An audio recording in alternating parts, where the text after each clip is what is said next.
What's up, everybody? Welcome to a brand new episode of the Hot Mic here on the John Rocha channel. I am John Rocha, joined as always by the man who is trying to keep it together, fighting off an illness. That is the Insider himself, Jeff Sneider. How are you, Jeff? Hello, Johnny boy. Good to see you. You too, my friend. You too. A lot going on in the world, brother, man. We got so much to get into in the world of entertainment, but, you know, we got a big NFL draft tonight. Are you going to be watching? Are you going to be paying attention? There's also the playoffs. Anything? No, you don't care about any of that stuff. Not till the regular season. What do I care? We already have a quarterback. His name is Drake May. He's a goddamn MVP for all I know. And yeah, who cares? The question will be is if you have a head coach by the time the season starts. We'll see with all this. We'll have a head coach. I'm not worried about that. Guy's in counseling. He's on top of it. He's in counseling. For one day. Oh my God, dude, that story is just metastasizing that story. It's getting crazier and crazier, man. So it's nuts. We're not going to get into it. You want to get into it? We're not going to get into it. I thought we were. It's on the list. What? All right, let's talk about it. I mean, this is crazy to kick off the show. The stuff going on with Mark Vrabel, Dianna Russini. You know, we talked about it a week and a half ago. Jeff seemed a bit like, what? Who cares? What does it matter? But now it's kind of blown up now where there's more footage, more evidence. This has apparently been going on for 6 years, allegedly. There's even conversations that people are having that her firstborn child, which is named Mike, was possibly named after him, or he's possibly the father, which is even more insane. So this is nuts now, Jeff. We've officially entered what the fuck territory here with this nonsense. What are your thoughts here, man? I think it's disgusting. Which part? That we're even talking about it, John. Disgusting. Really? Yeah, I mean, who cares what people do in the privacy of their own bedrooms? Oh, this again. Oh, my God. I mean, what we're policing married, consenting adults, let them have an affair if that's what they want. What was her, where, you know, can you point to a place in her coverage where it's like, oh, yeah, she was sleeping with Vrabel and here's a big puff piece on Vrabel? Yes. Like, where? Yes. They've resurfaced interviews where she is literally asking him questions that lead to certain things, to push certain narratives. There's even investigation now, especially 6 years ago with the footage that just dropped today from the New York Post, that she might have facilitated through her reports the Titans getting Julio Jones, because she had reported that Julio Jones, only a first-round pick was offered by Atlanta, which scared off other teams for going after him. So there's things that are being explored here that her reporting might have affected things, especially the Patriots now possibly getting AJ Brown. So there is a lot of shady shit that's going on behind the scenes here that she might have facilitated and helped Vrabel's teams. I love the idea that Dianna Russini is facilitating trades. Yeah, she's going to get AJ Brown sent to the Patriots. She's going to do it. If you put out information that scares off other teams because you're essentially know that that's going to make the team that you're the guy you're having an affair with have an advantage to get a certain player, of course that's incorrect. Of course that should be the thing. Journalists don't make people do anything. Oh, for God's sake. If the team gets scared by the report, Woodward and Bernstein may mix and resign. What are you talking about, Jeff? Of course, journalists. That's like if I reported something, someone's in talks, and then the deal fell apart. That deal didn't fall apart because of my reportage. It didn't have to fall apart because of my reportage. That's on the two parties who are negotiating. Okay. So I completely disagree with that stance, but I will say, yeah, I told you when this first came up a few weeks ago. Yeah. When I, same stance now where I'm like, well, we don't really need to talk about this. It's nobody's business. I told you I'd heard other things, didn't I? Mm-hmm. Mm-hmm. And then this comes out. So let me tell you something else. Yeah. Mike Vrabel's not the only one. Wait. That she has slept with or on the Patriots? First of all, I have no idea that they slept together. I see them making out in a bar. You guys think that if you make out with somebody, it means you're fucking. That's not actually how it works in the real world. 6 years? And you think they didn't sleep together? You have a make-out buddy for 6 years. I went to Sundance one year and had a girl come up to me and was like an ex and was like, listen, I don't want to talk to you. I just want to make out with you for 5 minutes in the kitchen and I'm going to leave. We're not going to say anything. And that's what happened.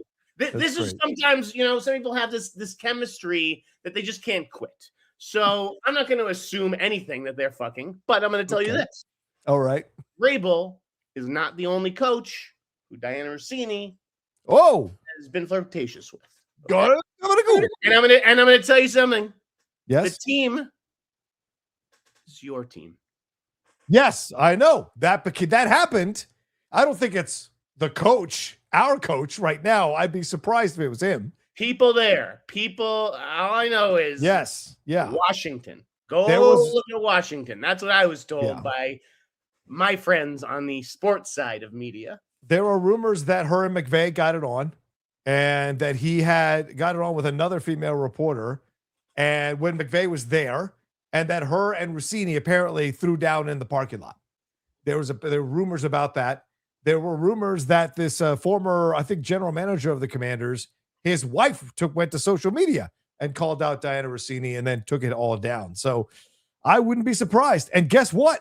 Here's what I'll say that you won't say. If any of the Commanders were involved in this and doing this kind of shit, they should immediately be fired.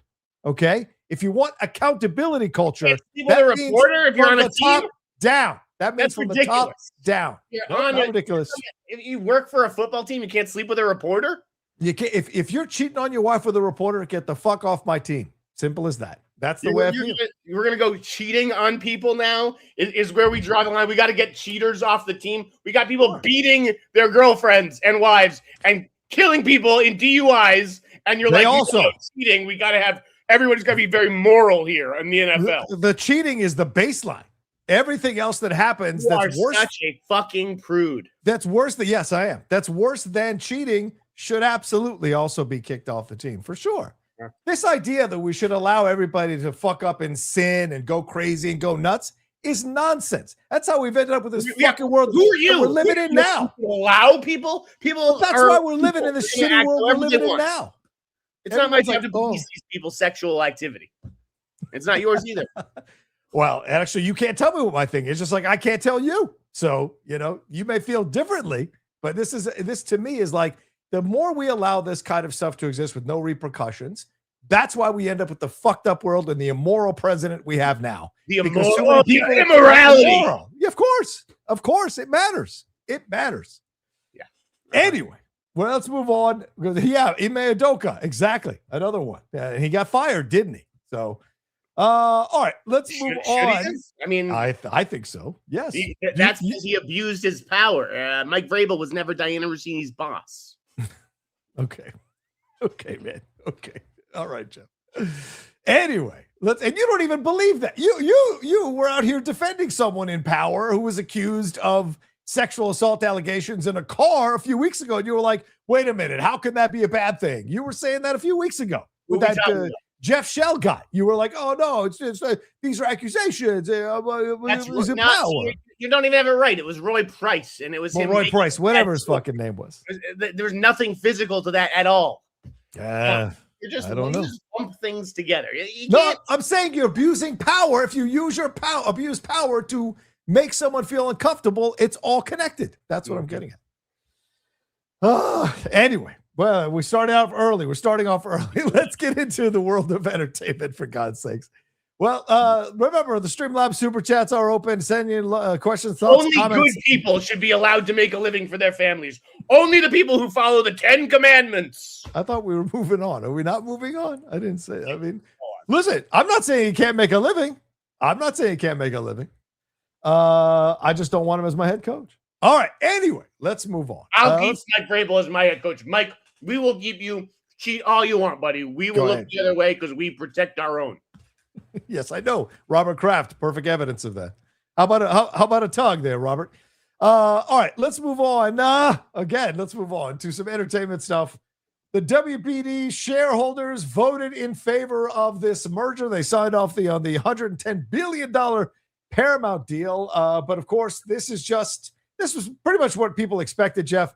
Now becomes the big situation here where they have to get it approved by the government and then foreign governments as well. But of course, the fight still continues with other people logging in like Jane Fonda, Mark Ruffalo, all these organizations coming in as well to try to block this merger, and these attorney generals from these states to come in to try to block this thing because they have blocked Nextstar's deal, the more recent deal, the Ticketmaster stuff, the Live Nation stuff. They have stepped forward and fought these things. So there is more to come after this vote. So what do you think of that? What are your thoughts on this now? 2,000 people signing the petition, 3,000 people, 4,000 people. Let there be 1 million people. It doesn't fucking matter. I already told you, petitions don't matter. They can sign however many fucking people they want. It got approved by the people who matter, the shareholders. Yeah. Naturally, they rejected the pay package because it is ridiculous. Right. The only person arguing against that is David Zaslav and his accountant. True. It's a completely ridiculous pay package. So it was nice to see them, whether that's going to actually impact the pay package or not, I don't know, but it was nice to see that rejected. I don't think it's really going to make a difference. No, the board will vote on that. Yeah. Yeah. I mean, this thing, it's like Bruckheimer said, this train's going down the tracks. I don't know who thinks that they can stop it. These AGs, these attorney generals. I mean, these attorney generals have attorney generals. They got a lot of power over Donald Trump. Donald Trump wants something done, the fucking thing's going to get through. That's not what's happened.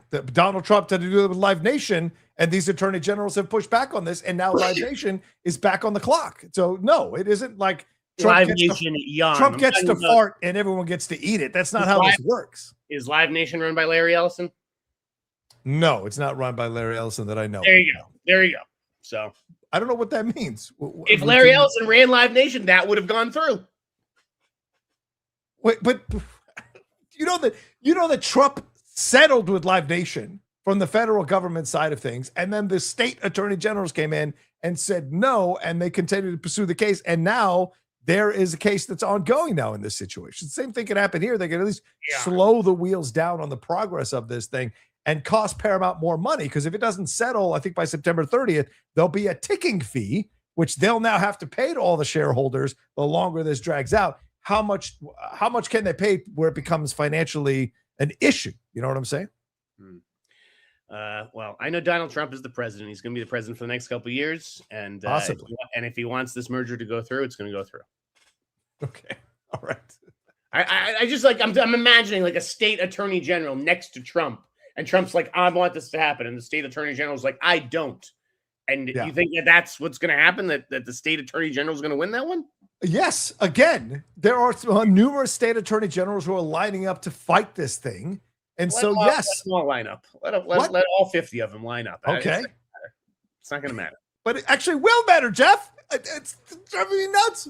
What are you talking about? 30 state AGs stopped the Live Nation and Ticketmaster situation. They also stopped the Nexstar Tegna merger, which Donald Trump was jacking off over. So to me, this idea that they can't stop this merger is nonsense. They are literally using their power at the state level to stop this stuff. It can happen because these are businesses that operate within the states. So they can log these cases to try to slow this process down. So, but you can slow it down all they want, buddy. It ain't going to matter. Mark my words. Okay. All right. Fair point. All right. Let's move on to this other thing, Jeff. Where is it? Here we go. Miami Vice 85. This is the new film that is apparently, or the new name of this film that is apparently now a go, with Michael B. Jordan and Austin Butler coming in here officially to be the stars of this movie. Jeff, your thoughts on this finally getting the approval, and it is a go here. Do you like this? Anything more to add on this? Why did this take so long? I mean, I like these two guys. This is good casting. Yes. I don't know if I like the title, Stranger Things. Or I just said Stranger Things 85. Miami Vice 85. Yeah. Doesn't do it for me. The release date surprised me, like August 2027. Yes. So to me, I'm like, well, how does Austin Butler shoot Heat 2? I don't really see how that's possible, unless Heat 2 isn't going to go this year. Curious who the villain is going to be. I don't know if there's anything there was nothing to those cruise rumors a few weeks ago, but now that the leads deals are done, very curious to see who they target. Yeah. I think this is a good bet. Like Miami Vice, it's been a while. It's a good title with Kosinski at the helm. I think that, and these two guys, like this is a promising package. You, John? Yeah, there's a lot of talented people on this. Of course, Kosinski directing, as you just mentioned here, but also Dan Gilroy writing the script. That's fucking excellent. The guy who wrote Nightcrawler. So clearly they're going to go in a darker direction with this, right? Very similar probably to what Michael Mann tried to do with his version of it. Of course, he'd done the original back in the 80s on the TV show. So there's a lot of talented people here. I don't know if the Michael B. Jordan, Austin Butler chemistry, I don't know if I see that working as strongly as other people do, in my opinion. So I'll be curious. And I agree with you, dude. Miami Vice 85 is a weird title. I don't understand that title. And I really don't know if this film is going to get people that excited. We just saw The Fall Guy crash and burn, which was very well received by critics, starring Ryan Gosling and Emily Blunt, and people didn't go see this thing. So will people go see this thing? Yes, Kosinski being the director, I think gets people excited. Michael B. Jordan being the lead and all, but I just wonder if people are clamoring for a Miami Vice 85 movie. You know, he's going to capture. I think that people are clamoring for crime movies, like crime movies. Okay. Good, like I think guys like us, yeah, we're looking for Heat too. We're like, we wanted Crime 101 to be that movie, and it wasn't. Right. So I think that there is an appetite for a cool cop movie, a sexy cop movie with fucking cool lighting and a cool soundtrack. And I think maybe it is smart to go back to the 80s rather than try to do it modern, because that's what everybody else is kind of doing. And yet Miami Vice is inherently, 80s. So, I don't mind the period setting. I just don't love the title. Who are the ladies that could come in and go toe to toe with these guys? Because in the original series, there are 2 female detectives who are part of the team as well. So I wonder. I wonder you got to go after, either Ana de Armas or. I mean, it depends on how big the role. Wouldn't Isa be a consideration? Gonzalez? She's gorgeous. I mean, potentially. Again, it's all about how big these roles are on the page. Like, if you have a great female lead, or like the third character is like a really beefy, juicy female role, and she gets something to play, whether it's with Austin or Michael B. Maybe you go after a Sydney Sweeney type level actress. Oh. But I think it'll probably be like an Ana de Armas, or like you said, Isa Gonzalez. Somebody with some Miami flavor, certainly. Yeah. Because the detectives, it was a black female detective and a Latina female detective, so it could be interesting to see if they open the door to those actors and actresses and bring them in. I'd be curious, but I hope it happens. I hope it's good. The Michael Mann one, I like the Michael Mann one. It's not great, but I like it. So hopefully this will be a better version of that. Could be a lot of fun. All right, let's see. Let's move on. Oh yes, Jeff. Let's swing back to this story here. Finally, we may have a Christopher Dent. Charles Dance is reportedly in talks to play the father of Harvey Dent, the much heralded role that has gone through, apparently, whether you believe the rumors or not, 4 or 5 actors, but they have supposedly landed on Charles Dance. Do you buy this? Does this make sense, even though he's played this kind of character a million times before? Yeah, no, I mean, this is definitely the guy. I have no doubt about that. He's not going to turn this down. Very much cut from like the Stellan Skarsgård mold. Yes. I told you that when Scarlett, who, I don't even know if her deal is closed yet, but like Scarlett commands top dollar, and that probably meant that there was less money for this role. Charles Dance is obviously, I don't think he's breaking the bank over there at Warner Brothers. He's probably among the cheaper options that they considered. He brings a certain nobility, a certain prestige. Yeah. He can play like a wealthy member of New York's elite. And he's known, he's part of the WB family, right? Because of Game of Thrones. So that's true. That didn't entirely surprise me that they went back and looked at one of those shows. Yeah. And the thing is, clearly they couldn't get some other people that they were looking at. And Charles he just recently played a role like this in Frankenstein, Del Toro's Frankenstein. So this is nothing to him to do it. And so and put him also, and probably got a nice payday here on a Batman film. So why not do it? It makes all the sense in the world, and people know what to expect from part of a huge movie that's going to be like a big cultural to do. Yeah. Which I think every actor wants to be a part of. Sure. Again, I don't know how big the role is on the page, but I think it's going to be a good one. I don't know why people passed. And again, Kroll said he said Skarsgård was the only one he'd heard. I know De Niro passed. Well. Right. Well, solid actor, going to deliver a good performance. That's what you want. Won't take away from Harvey either. So, All right, let's see what else we want to talk. Oh, yeah, your boy, Curry Barker. What about this, Jeff?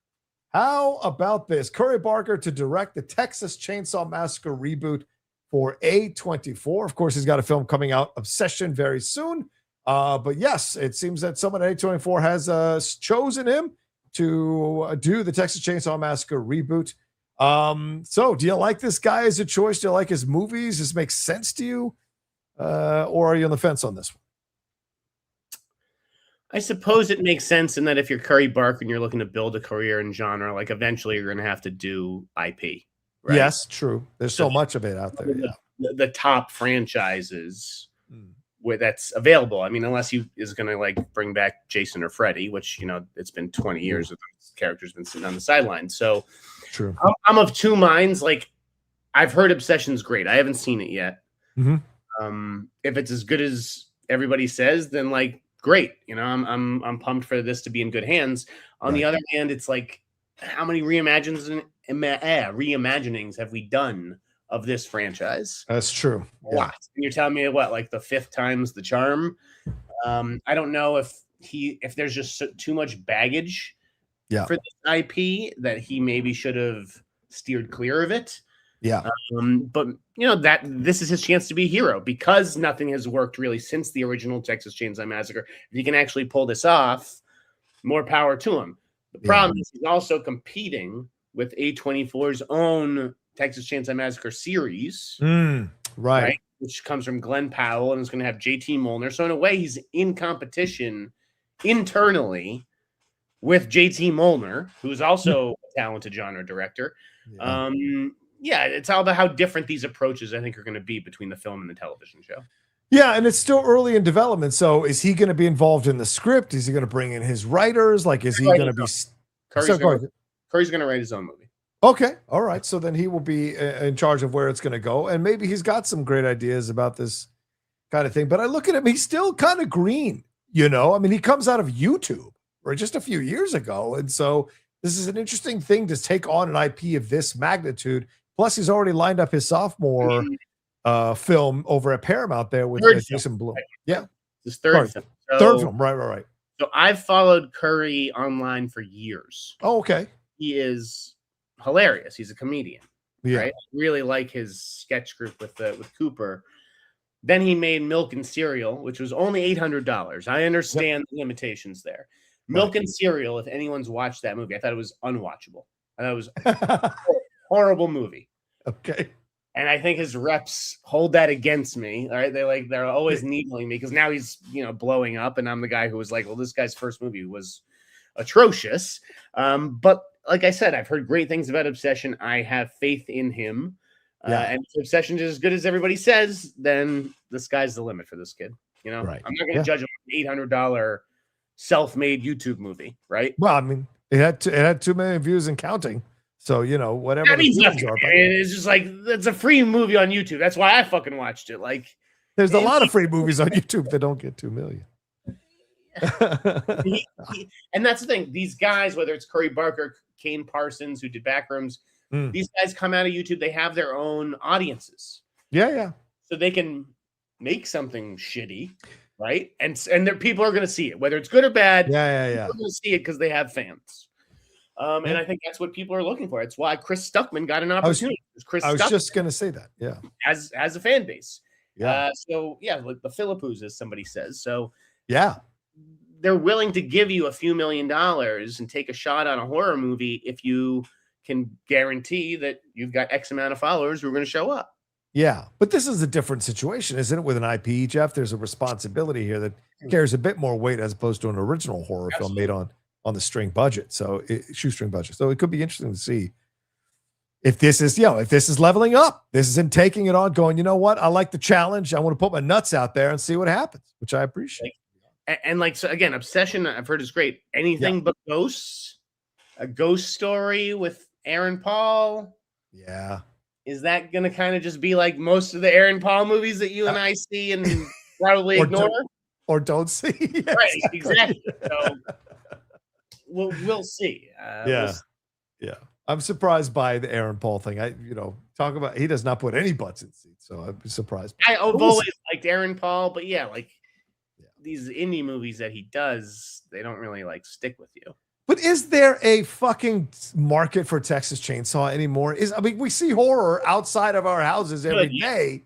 Is there a market for Texas Chainsaw still? There's like, it doesn't get people in the theater just based on the name alone. But if it's from an acclaimed director, if it has a cast member or two who, you know, people recognize, like Jessica Biel, right? Or if it actually looks good, it gets good reviews, then people will show up. If it's just another shit that they made because we got the rights and we got to use them or we lose them, that's how you get to where the IP is where it is now. Yeah, fair point. Yeah, fair point. All right, well, let's move on to this. Jeff, speaking of horror, did you get a chance? A24 imprimatur is on these projects, right? That adds something automatically. Yeah, it's true. That's a good point. Well, speaking of horror, Jeff, we also got this quick teaser for Clayface this week from DC. This was a straight horror take, Jeff. There was no like superhero moment or any kind of like even semblance of a superhero situation here. This was a pretty brutal teaser. We're seeing the main guy getting his face scratched up by a knife, cut up by a knife. And so it was an interesting take on this. Did you like this? Did you buy into this approach? Did you feel the horror off of this thing, or does this feel a little cheeseball in your minds? No, I think it looks awesome. I'm totally into it. It's a horror movie. It's not like I don't know that it's necessarily trying to fit in with the rest of the DCU. It's not, Gunn made it clear today. It's not a superhero hybrid horror movie. It's just a straight horror movie. It's the same thing that we saw at CinemaCon.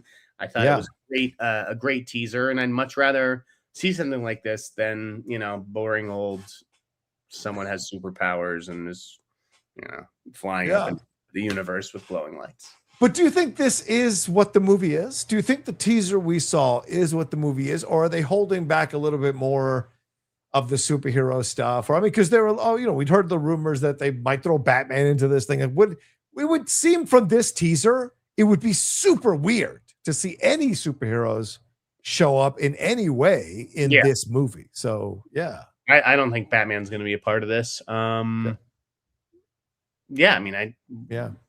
think it looks cool. I think it's going to be a huge hit. It was $40 million. Like it's probably going to open to at least $40 million, especially with that October release date.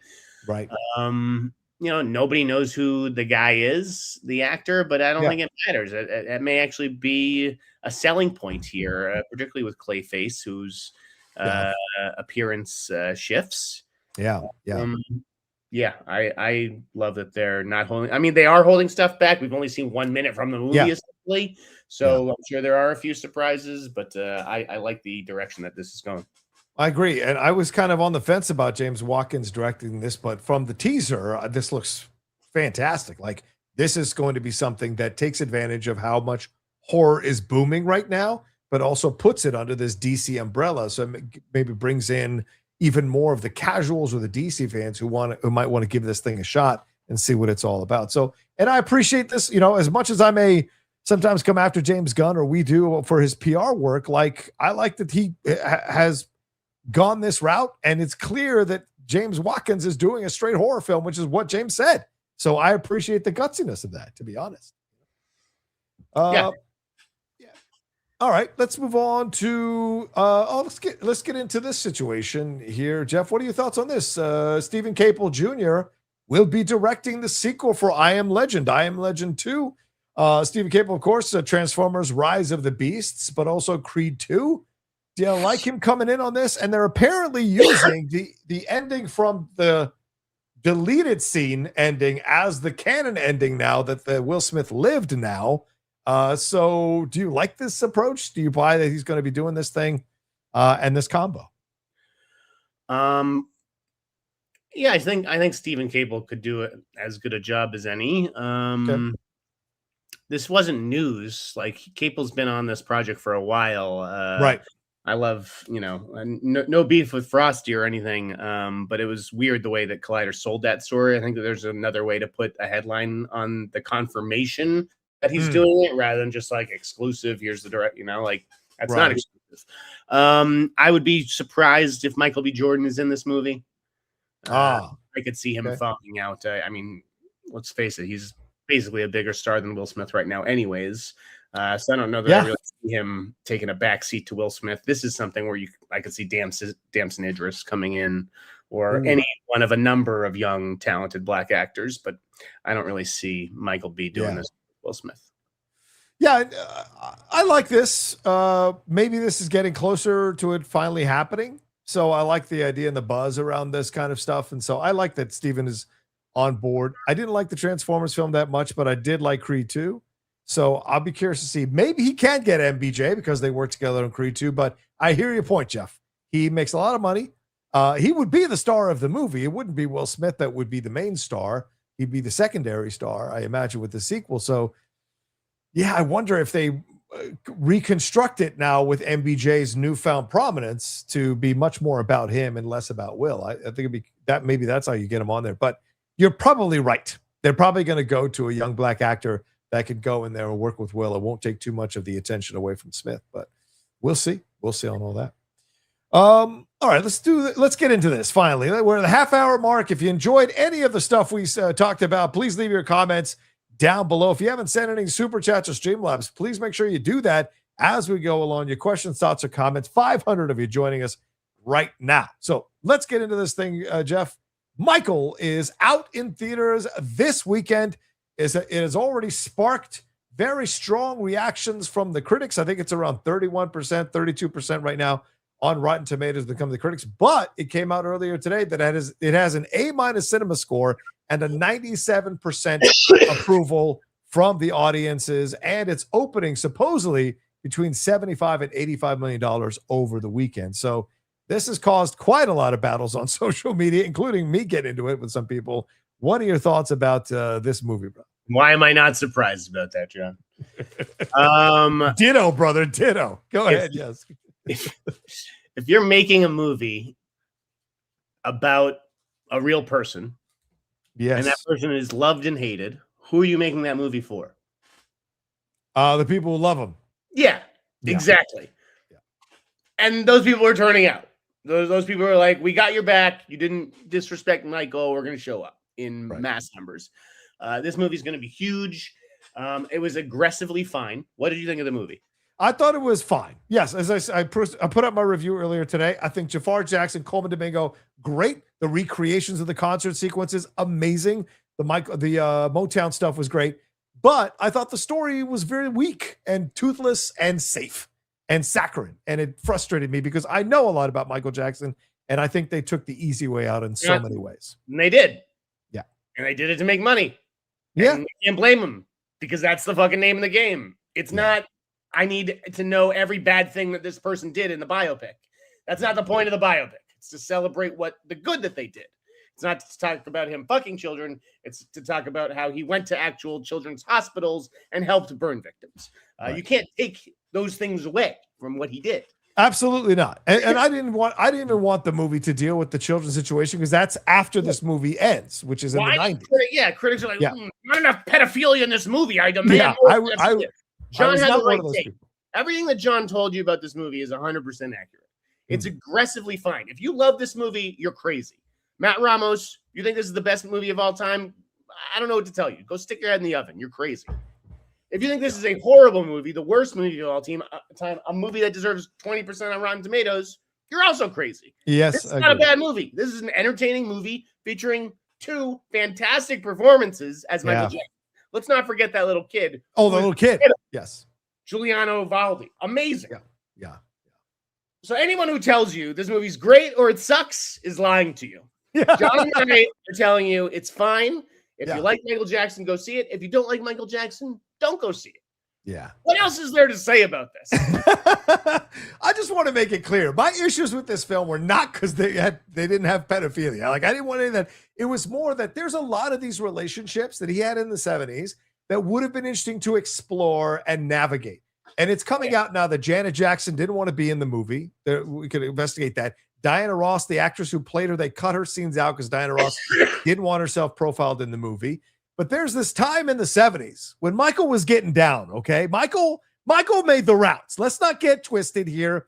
He wasn't a kid. We're looking at Peter Pan in the 1970s playing in his room. My man got around. My man was at Studio 54. My man did things, okay? For 3 seconds in the movie. Yeah, exactly. And there are quite a few stories from people who lived in the 1970s who said Michael got down and got with the ladies. Tatum O'Neal is one of the most famous relationships she had in the 70s. And in the 80s, it was Brooke Shields.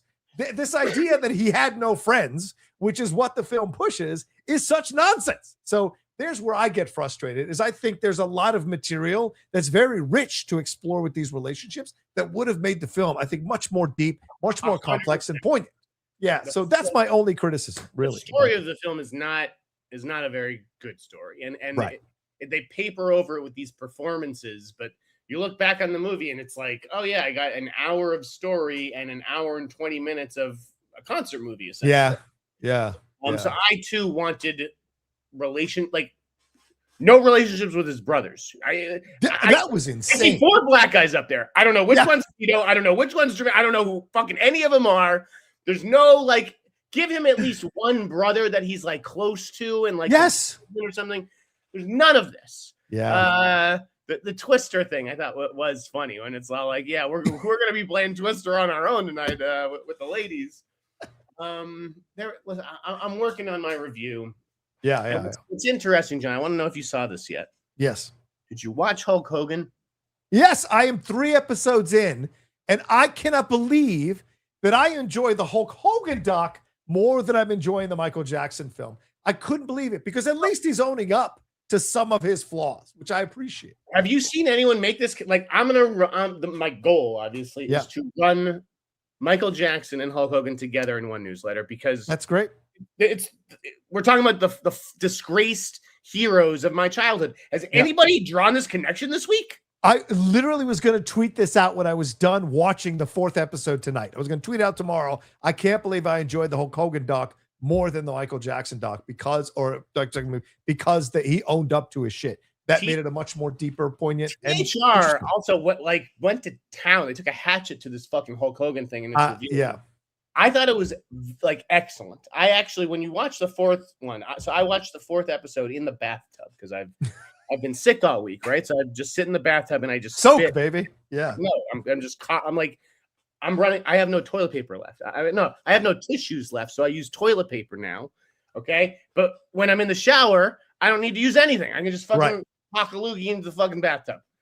That's why I'll just sit there for an hour doing that. Yeah. And I watched the 4th episode of Hulk Hogan that way, and I sobbed in the shower. Wow. I sobbed because it made me reflect on my mortality. If a guy like Hulk Hogan can die in the 70s, what could the rest of us have? What chance the rest of us have? I sent a message to the director after. I thought he did an excellent job with this Hulk Hogan thing. Yeah. The point is, they do talk about the scandals. They breeze over them. They do kind of breeze past them, but that's not the point. When you have Hulk Hogan who's producing this, or it's made in conjunction with the WWE. Right. Of course, they're not going to dwell on these things. Right. They're dwell on how he was, meant a lot to a lot of people, and I think that's what we want from our art. It's not it is a documentary, but it's made with the involvement of the Hogan family, and I didn't expect anything different. Yeah, and here's the deal.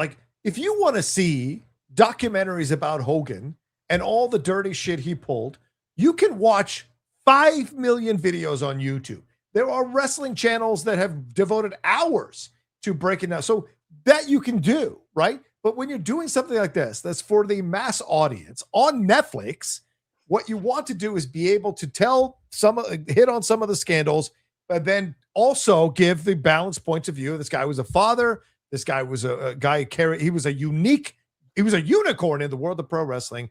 What he carried on his back, how many people are ever going to really know what that was like, and who's going to act the best way. Now, it doesn't excuse the racism, because I know I have issues with that, but the other behind the scenes stuff where he was angling to be the top guy and screwed other people over, welcome to reality. Everybody would have done that. They're just upset that they weren't the main guy trying to do it and could never get over as big as Hogan, no matter how much of a window they got. So I like that this talks about it. This is honest about it. His drug use, all this stuff is there in the film.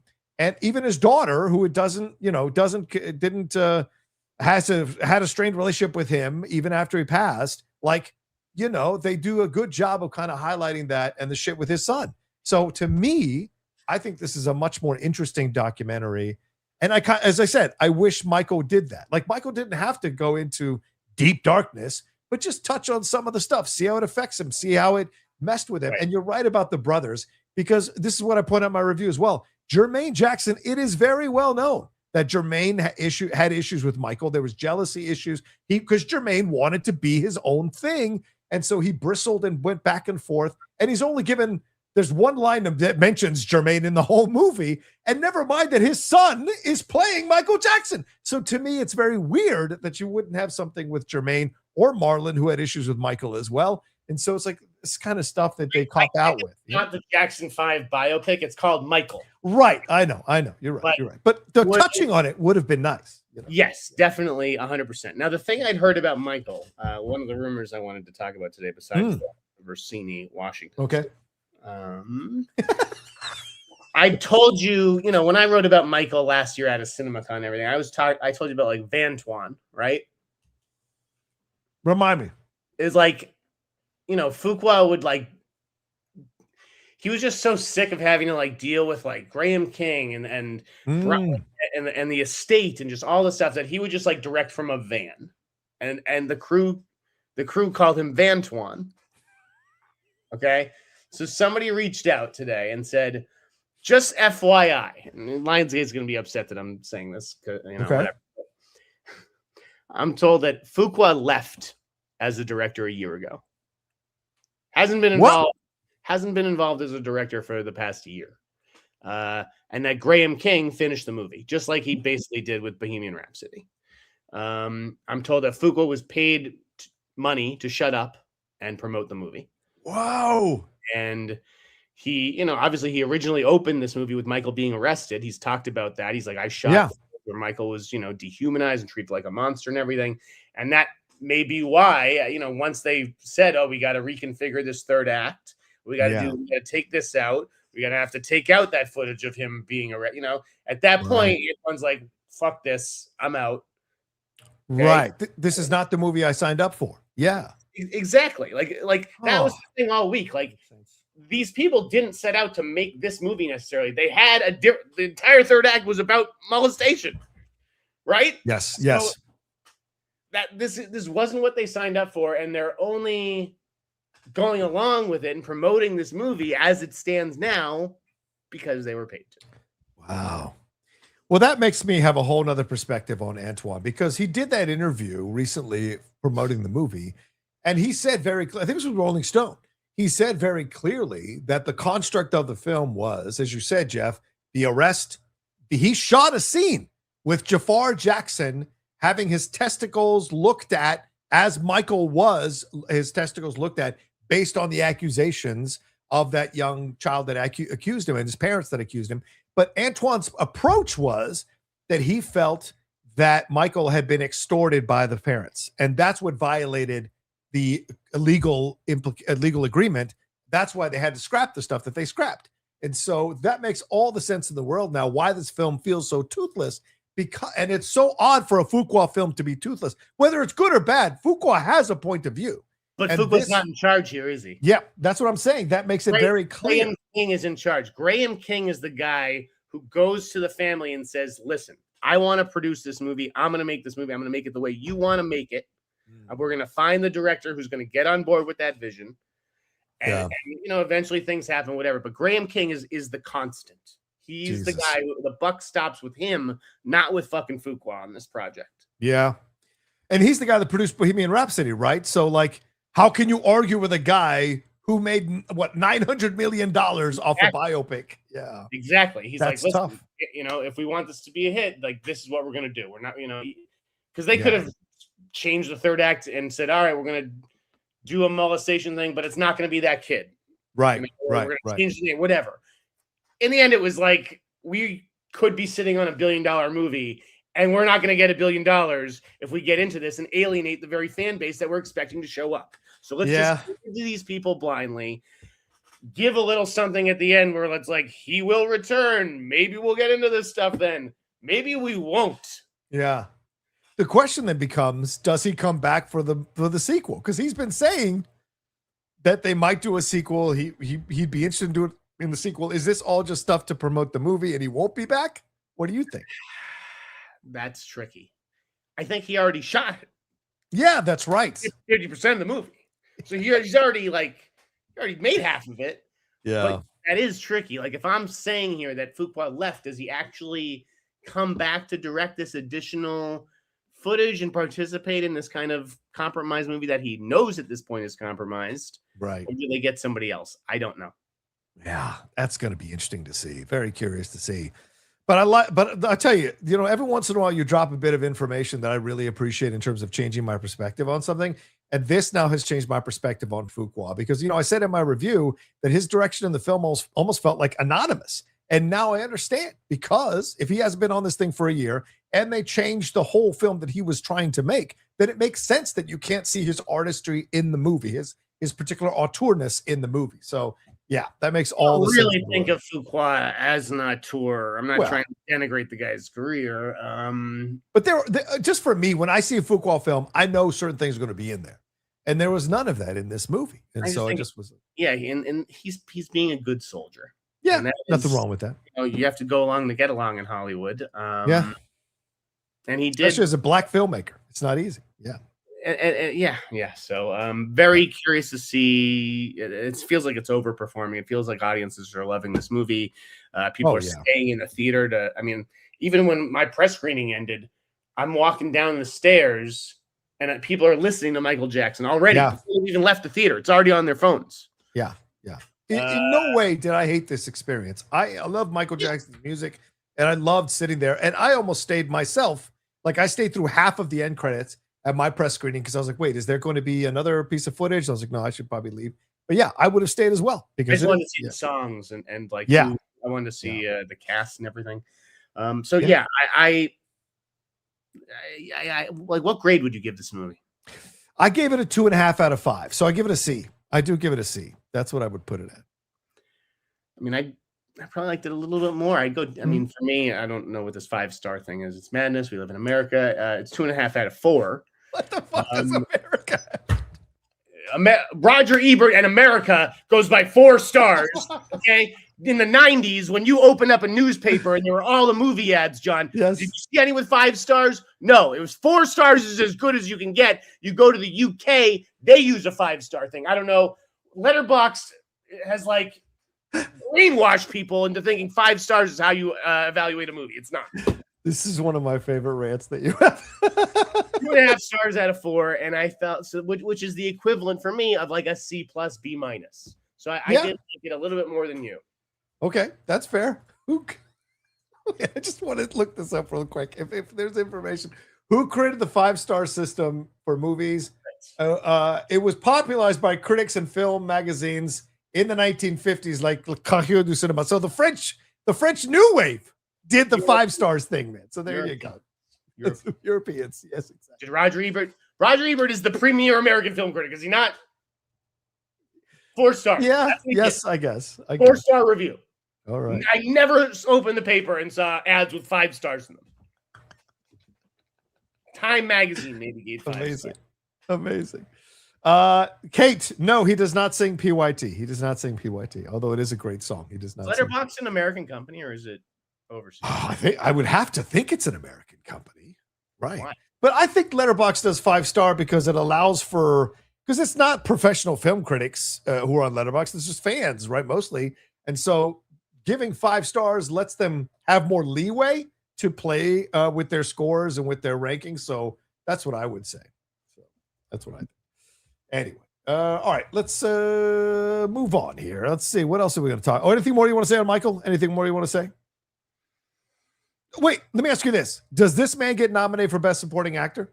Is that a possibility, even though the film may not be that great? I thought so going into it. And I thought he was good, but I don't think he does. Okay. I think this movie probably gets ignored by the Academy and doesn't really get any Oscar nominations.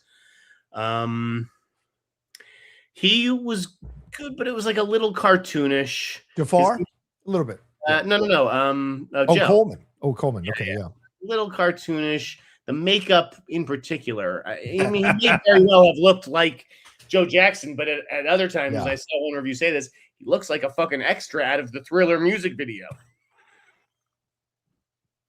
I mean, it's like cheekbones or like in his eyes, the contacts that they have. I don't know. Yeah. Well, it was an intense look. I was just expecting maybe a little bit more from that character. Right. That's fair. They didn't quite turn him into the monster I thought that they were going to. And I think that's because of the family's involvement ultimately.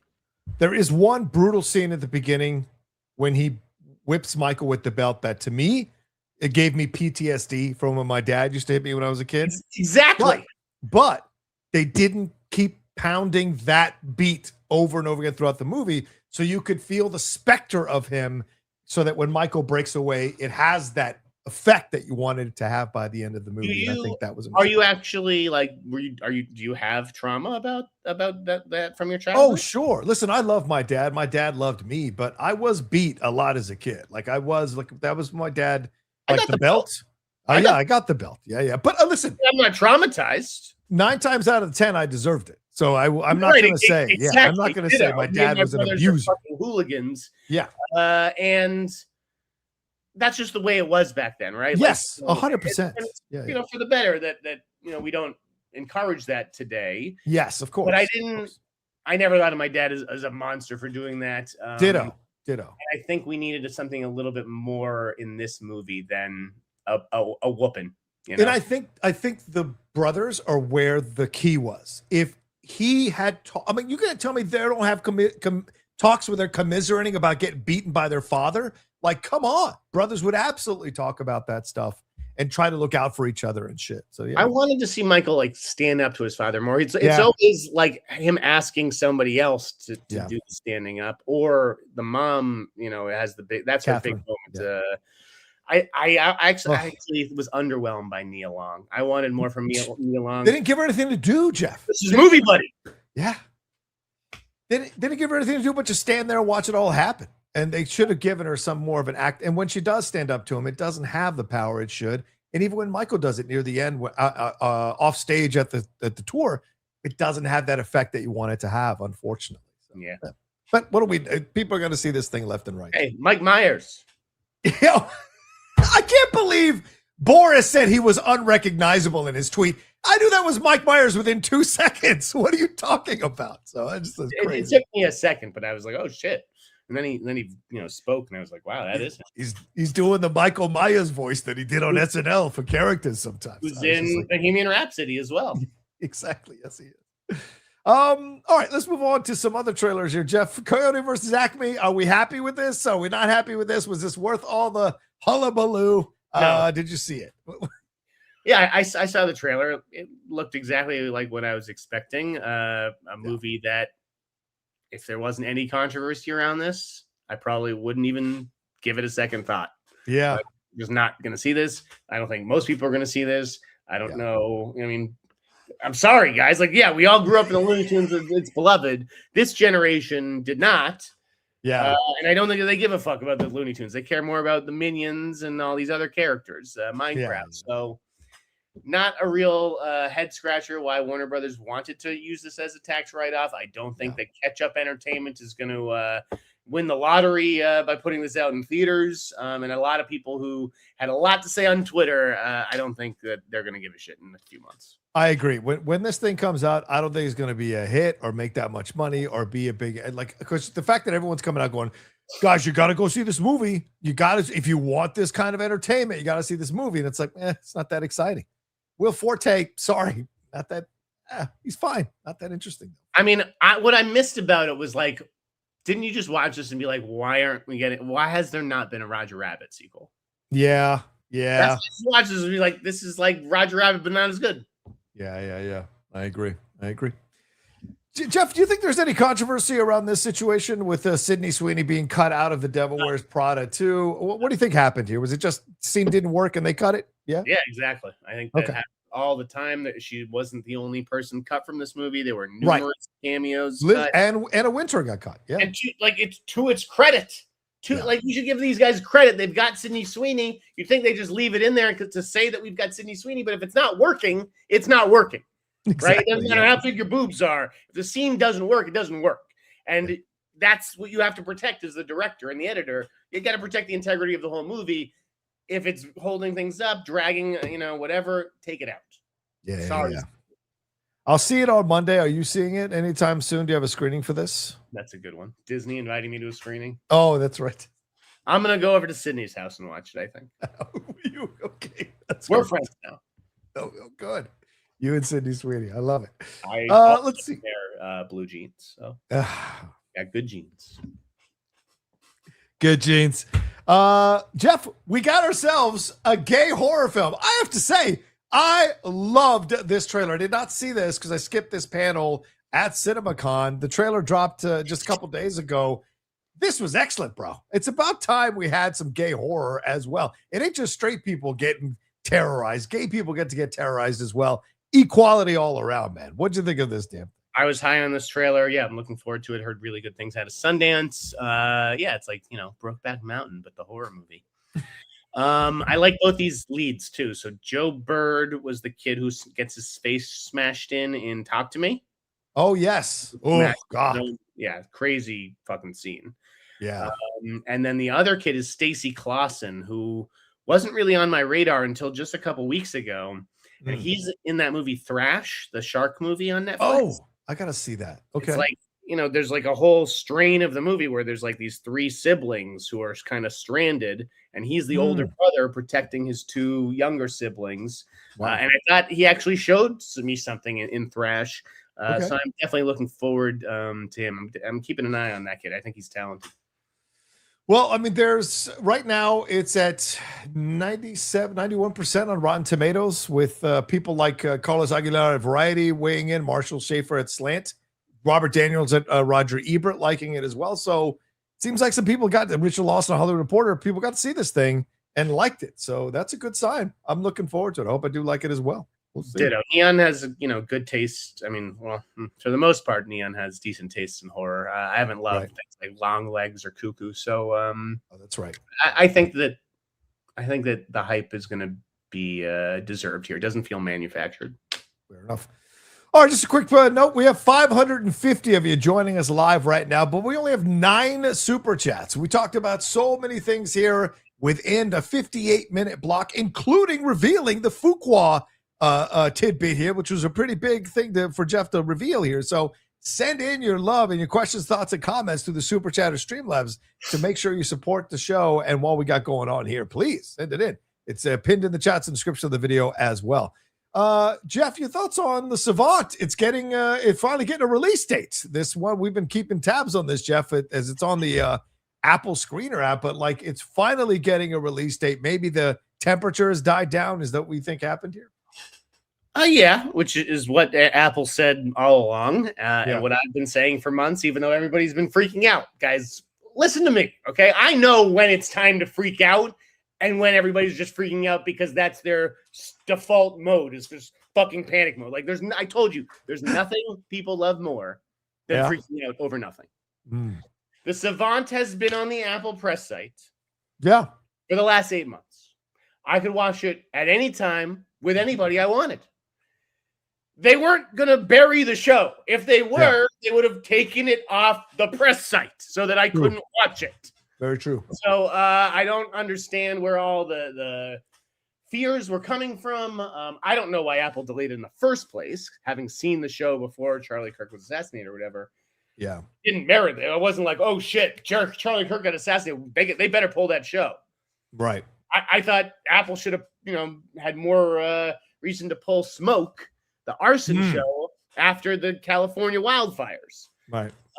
So the Savant is, I guess it's still under embargo, so I can't really talk about it. But it's not worth getting all crazy about. It's a fucking just an Apple show. Okay. Yeah, I'm glad it's coming out. Like, a lot of people worked hard on it. They deserve to have their work seen. Yeah. But it was Apple, again, I don't think Apple needed to, but yeah, they waited for the temperature to come down. Coming out. It's not part of this year's Emmy cycle. It's like if it's gonna come out this summer, that'll be next Emmys. Yeah. Well, it's coming out in July, so put that on your calendar if you guys are looking forward to this one. Jeff, Top Gun 3, Joseph Kosinski not coming back. It seems like not directing it, and the search for a replacement is apparently beginning. So isn't this McQuarrie's to get? Like, what are we doing here, Jeff? Why are they trying to find anybody else but McQuarrie? Is this kind of the Rooney rule where they're going to interview everybody and they end up with McQuarrie anyway? Like, what's going on here? Why would they get McQuarrie? Didn't McQuarrie just deliver 2 very underwhelming Mission Impossible movies? Yes, sure. But, I mean, he's got a big track record. He has a relationship with Cruise, which is why I understand people, would think of him first. But, I mean, why isn't Cruise, I don't know, in London filming that Broadsword movie or whatever? Right. Yeah. McQuarrie was going to do like that. I don't know that it's run its course. I'm not going to say that. Right. Does Jeff ever get over himself? Pup picks? No, he doesn't. Okay. Do confident people ever just stop being fucking confident? No, they don't. McQuarrie fucking botched the ending to the greatest live action movie franchise essentially of all time. I'm sorry. You're right. You're right. Yes, Mission Impossible fucking ruled. I know. Point where it didn't, and that is on McQuarrie. So I would not have him do this. I am going to work next week on a list of candidates who I think would be good for Top Gun 3. Okay. Kosinski, I mean, you can't rule him out because, especially with Miami Vice dated, like if Top Gun takes some time, maybe he comes back to Top Gun once he wraps Miami Vice. But then there's that Apple UFO movie. Doesn't mean Apple has to make that UFO movie. Maybe Disclosure Day, Apple sees it this summer and they're like, there's no need in making our UFO movie. This is basically the same fucking thing. Right. I don't know. Good point. We'll see. All right. But I think we have time. Clearly we have time. So a lot of see people what happens. Could do that job. But like who could pull it off? I mean, Mangold came in and did the last Indy. Ooh.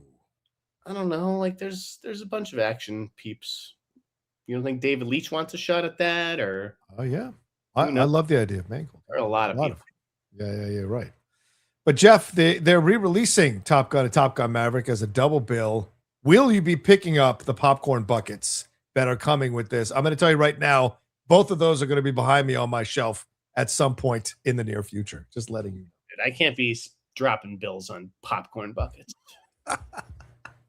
So send in your Streamlabs and Super Chat so I can afford those popcorn buckets because they're going to be like $50. I think. Paramount said that I think it was Paramount that joked like the popcorn bucket for Jackass was going to be.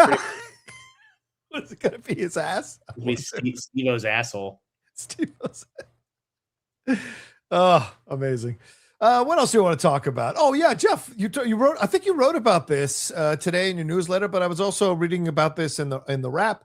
They were breaking down how theatrical windows are making a comeback. Theatrical windows are now in. 45-day theatrical windows are looking to be the standard, where a year ago they were kind of averse to it. Now it seems like studios are embracing it and even probably pushing it to 60 or 90 or 120, as Steven Spielberg said in his speech we were in the room for. So your thoughts on this and a little preview on what you wrote about in your newsletter.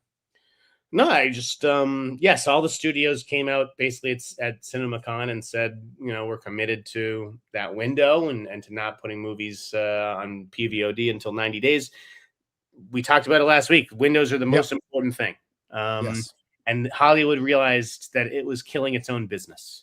Yeah. That the margins, on a movie ticket are a lot better than, a streaming subscription, where if you're in the streaming subscription, you could have a family of 6 people sitting there in the living room watching it. Right. 6 movie tickets. I think it doesn't make sense, particularly for like the size and scope of some of these streaming only like projects. Like you're spending $80 million on Outcome to drop that on Apple TV. Granted, it belonged on a in a dumpster, not in the big screen. But like, you can't make $80 million movies for streaming. The math it doesn't work. Yeah. So it's nice to see Hollywood recommit itself to the big screen. Do you think this lasts? Do you think we're done with the streaming phase or wave, and now these theatrical windows are going to be much more solid? I mean, yeah, I think streaming is going to become like directed DVD back in the day. Like if you make a movie for theatrical and that movie doesn't come out so good, whether it's that fucking Andrew Stanton movie that Searchlight did in the blink of an eye or whatever. Oh yeah. Or the upcoming Clara and the Sun. I just think if you have something and you're like, I've got this movie, we've spent X amount of dollars on it, to put it in theaters, I'm going to have to spend another X amount of dollars. Right. Dump it on streaming. And that's complicated with contracts, because I know certain contracts call for a theatrical release or whatever. But maybe that changes too going forward, and there's more flexibility. I just think if it doesn't work and you can't market it and you don't think it's going to do well in theaters, dump it on streaming. But why are we putting movies on streaming that can work in theaters, like The Wrecking Crew? Like that should have been theatrical. Yeah. Well, I'm just happy we're talking about theatrical. I mean, I never thought they would come back, because I thought people would get accustomed, but clearly people want to be in the theater. They want to go see these movies in the theaters. And I think one of the things the article pointed out as well is, and you might have hit on this as well, is that not announcing when the film is coming to streaming or to BVOD until like the week before or a few days before is incredibly smart. You wouldn't think something this simple could make a difference, but it really does, because if you don't know when it's coming, then you're more inspired to go to the theater to see it than you would be waiting a couple of days or a couple of weeks. Exactly. Yeah. Before, Universal was on 17 days. That's 2.5 weeks. You wait 3 weeks, you're going to be able to see the movie. But if you're like, hey, now the window's 3 months, right? Are you sure you want to skip the movie? Because you have to wait 3 months to see it now. You're going to be out of the conversation for 3 months. Yeah. That encourages people to go to the theater and be part of the conversation. For sure. One last thing before we get to these questions, Jeff, and start saying it in your Streamlabs super chats if you haven't sent them already. But Jeff, you also wrote about this. The Jordan Peele Universal situation is coming to a head here. What is the situation here? Because there's been quite a few write-ups based on what you put out there to talk about with him. And so, is he in trouble? Are they going to make a movie? Is this deal going to go by without anything coming out? What are your thoughts? No, I think he'll make a movie for Universal, but it's taken a while. I mean, how long have we been talking about Jordan Peele's next movie? 2 years? Yes. We still don't know what it is. He's still writing a script. Like, you don't think the people at Universal are like, it'd be nice to have a new Jordan Peele movie this fall or next fall? Yeah, they definitely want that. So they're like, where is it? Frustration is mounting. They're not going to kick him off the lot. There's nobody standing over Jordan Peele with a fucking watch, but they're like, hey man, sooner rather than later, maybe. Like, what's going on? I think he just feels a lot of pressure to deliver and be original and come up with something that's going to be worthy of his imprimatur. And that's tough. Yeah, it feels like both us and Nope weren't as universally beloved as like Get Out, or received well as Get Out. So it becomes like, if you go 1 and 3, Jeff, that's not a good record to have starting out. So is Get Out going to be this film that looms over him, kind of like Citizen Kane did for Orson Welles or the rest of his career? Will it loom over him in everything he does if the films don't match up to that? Because that seems to be the bar that he has set for himself, that these other films are being compared to. So that may be why he's taking so long to do this film. I mean, a lot of people would consider Get Out to be a generational classic, right? I agree. It is. Mm-hmm. It's not that Nope and Us were financial failures necessarily. No. I think they performed roughly in line. But yeah, they just didn't have the same cultural cachet. But it's hard to come up with those movies. You're lucky to make one in your career. So yeah, man, I think we just, we got to cut Jordan some slack. But I also think he just needs to focus on telling a good story and not trying to like be too clever. He's almost like overthinking it and going too high concept. Maybe it's time to go back to the basics. I don't know. Yeah, strip it on down. Sometimes that's the best move. One last thing. What are your thoughts on this, Jeff, on the layoffs that happened at Disney, and especially in the visual department here with Andy Park and others being laid off? 1,000 jobs were roughly what Disney had, and Marvel Studios was hit especially hard, including the near elimination of its entire CGI and visual department team. And there have been coming out reports that like there was jealousy, infighting from other departments towards them. So how do you look at this? And what does this mean going forward for Marvel? All good things must come to an end. Was that a lifetime appointment for Andy Park? You know, like he did a great job. He, MCU, nobody can argue with the success of the MCU. He was hugely influential. He made, I don't know, dozens of movies or whatever. Oh, yeah. Yeah. But, 40 plus. Yeah. The MCU movies also do have a kind of uniform visual palette, like a certain look. It's not to say that they all look the same. They don't, but they look of a piece, just like if you're watching a TV show that has different directors on different episodes, some stand out more than others. There are some directors who are more artistic than others, but they all feel of a piece. Even Rian Johnson's Breaking Bad's episodes feel of a piece. Maybe it's time to break that mold, right? Maybe we need to shake it up. We need to, a new visual team, or maybe there isn't going to be a visual team because that's the kind of shit that's going to be outsourced to AI. I also think a lot of these guys are going to be hired back, but as freelancers, because it's really, and this is in all walks of things. You saw it at Collider. Yep. We're going to take the whole staff. Guess what? You had the health benefits. Now you're all fired. Now you're rehired, and you're freelancers, and we don't have to give you fucking health insurance. This is the way the world is. It's horrible. So my heart goes out to Andy and the rest of that team. I do think some of them will be working with Marvel for a while longer. Right.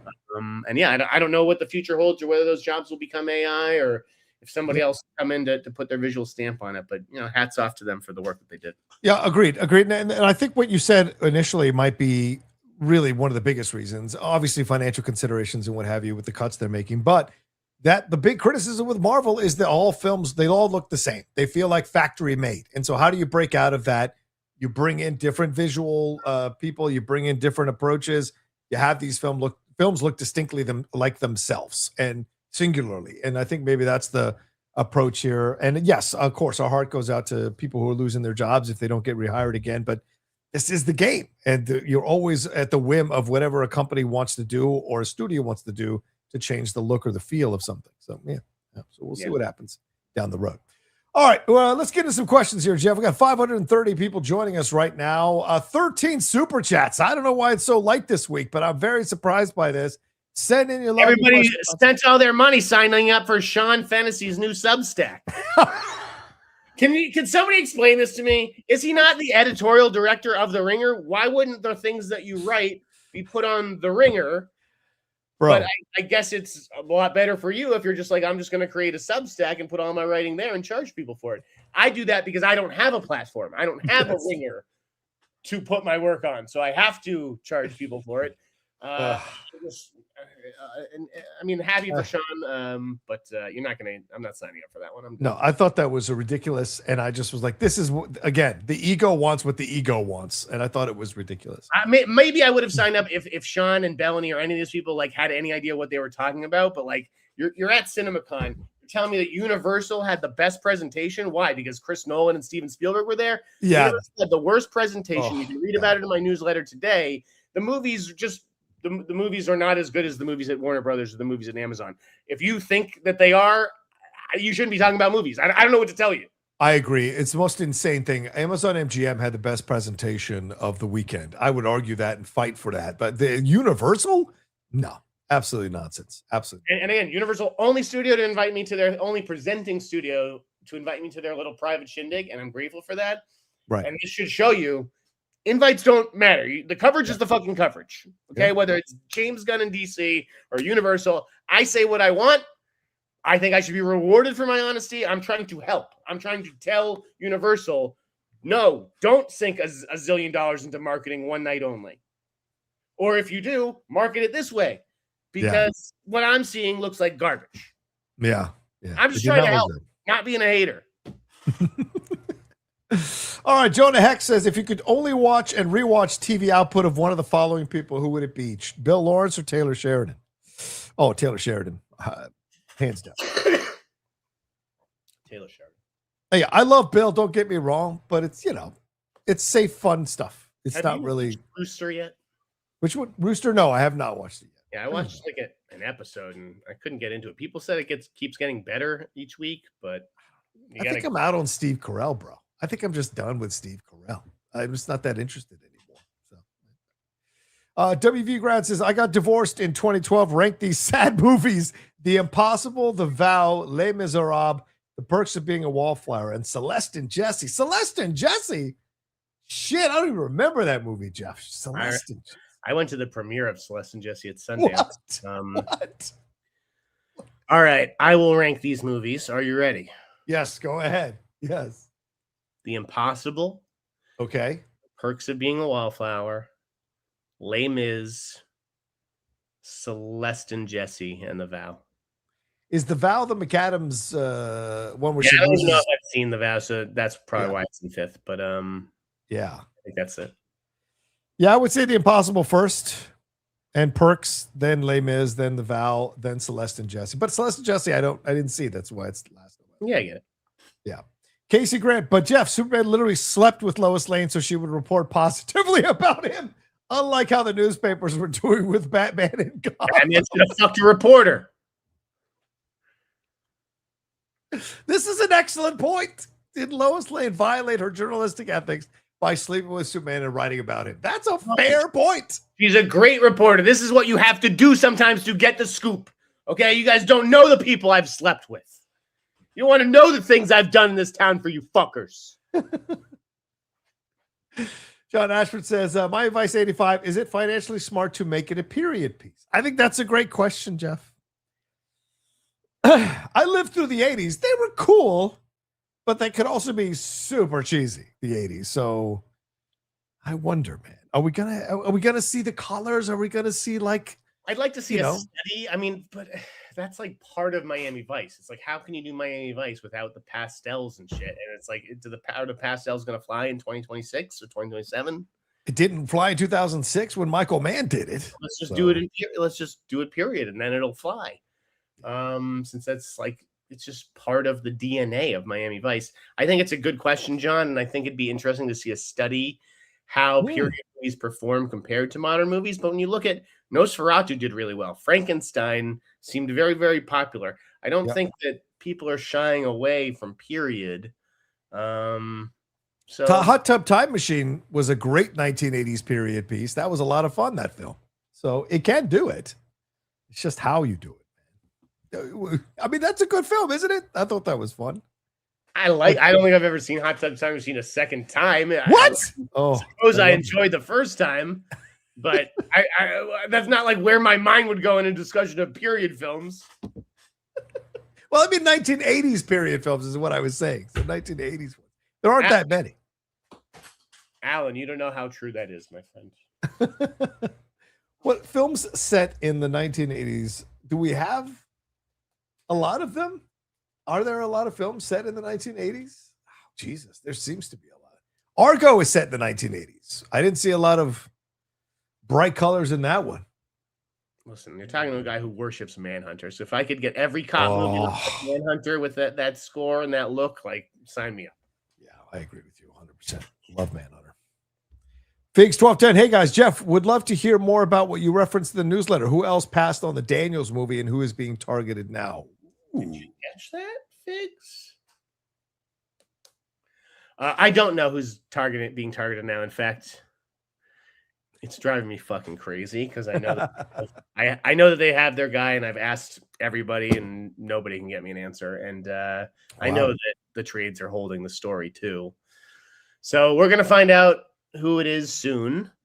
But it's not gonna be Keanu. Keanu passed. Oof. Wow. I don't know why they. Okay.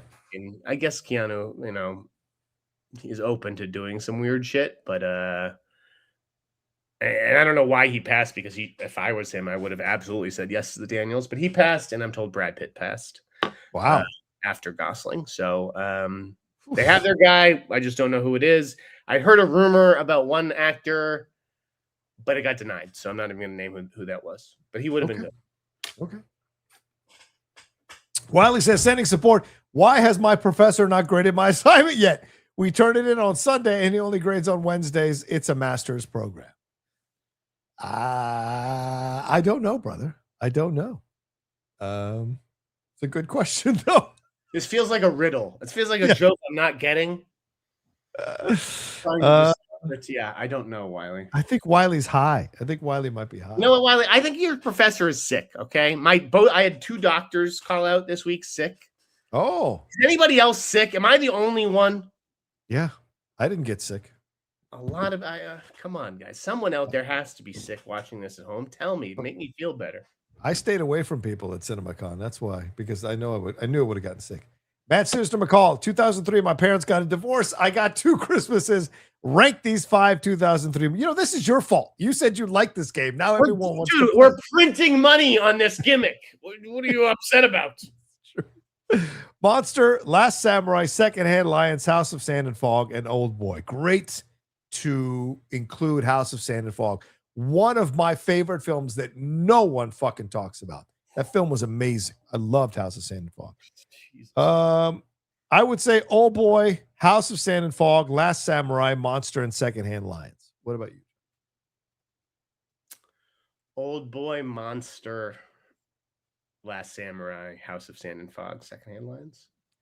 People need to give more respect to The Last Samurai. That's a fucking great movie. Edward Zwick, Tom Cruise. I wish it would come out in 4K.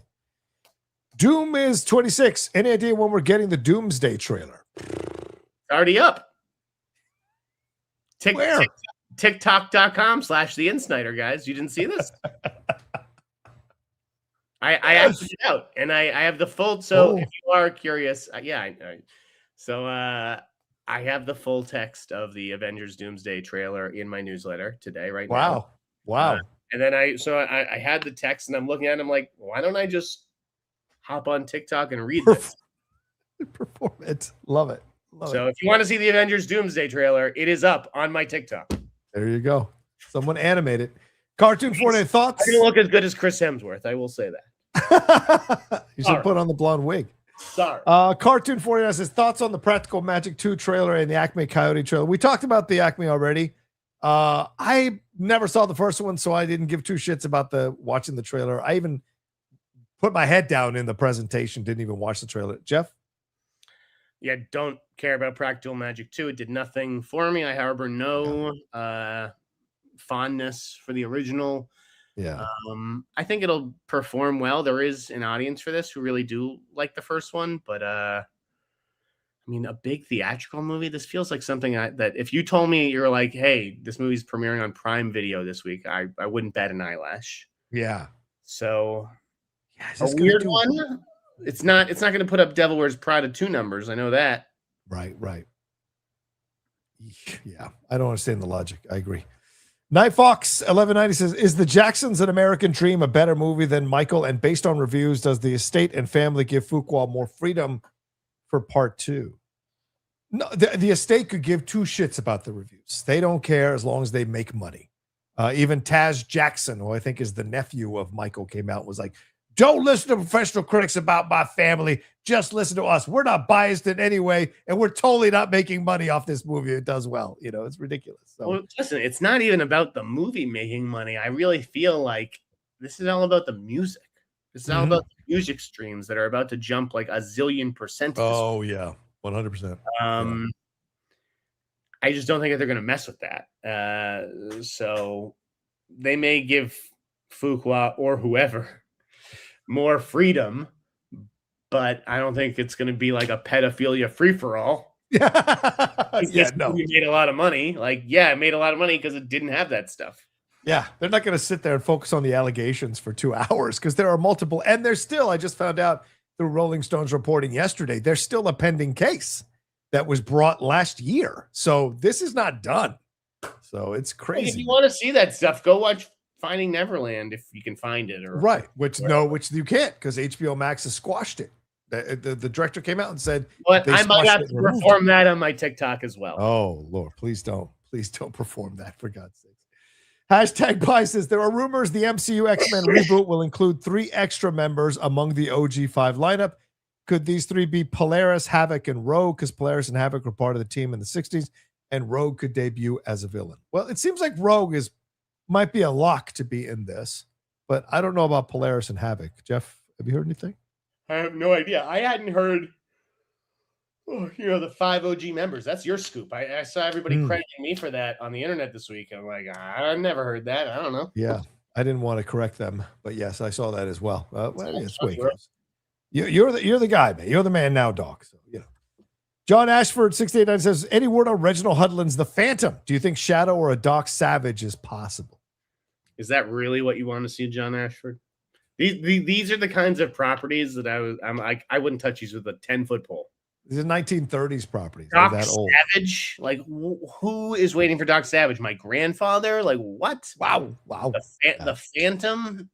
I don't know, man. Maybe you could get a new generation if, like, you did The Phantom cool, but my generation still can't forget that Billy Zane movie, which was bad. Oh, it was terrible. Oh. Yeah, like The Phantom is no for me. That's a pass. And so was the Shadow movie. I think that wasn't good either with Baldwin. So yeah. Here's what I think. I think we have to see how Spider-Man Noir does, because that's kind of in the vein. If it doesn't do that well, the numbers aren't that strong, I would walk away from all of these properties. Cartoon 49 says, thoughts on the FCC inquiry on the LGBTQ plus content? Yeah, this is fucking assholes, man. Yeah.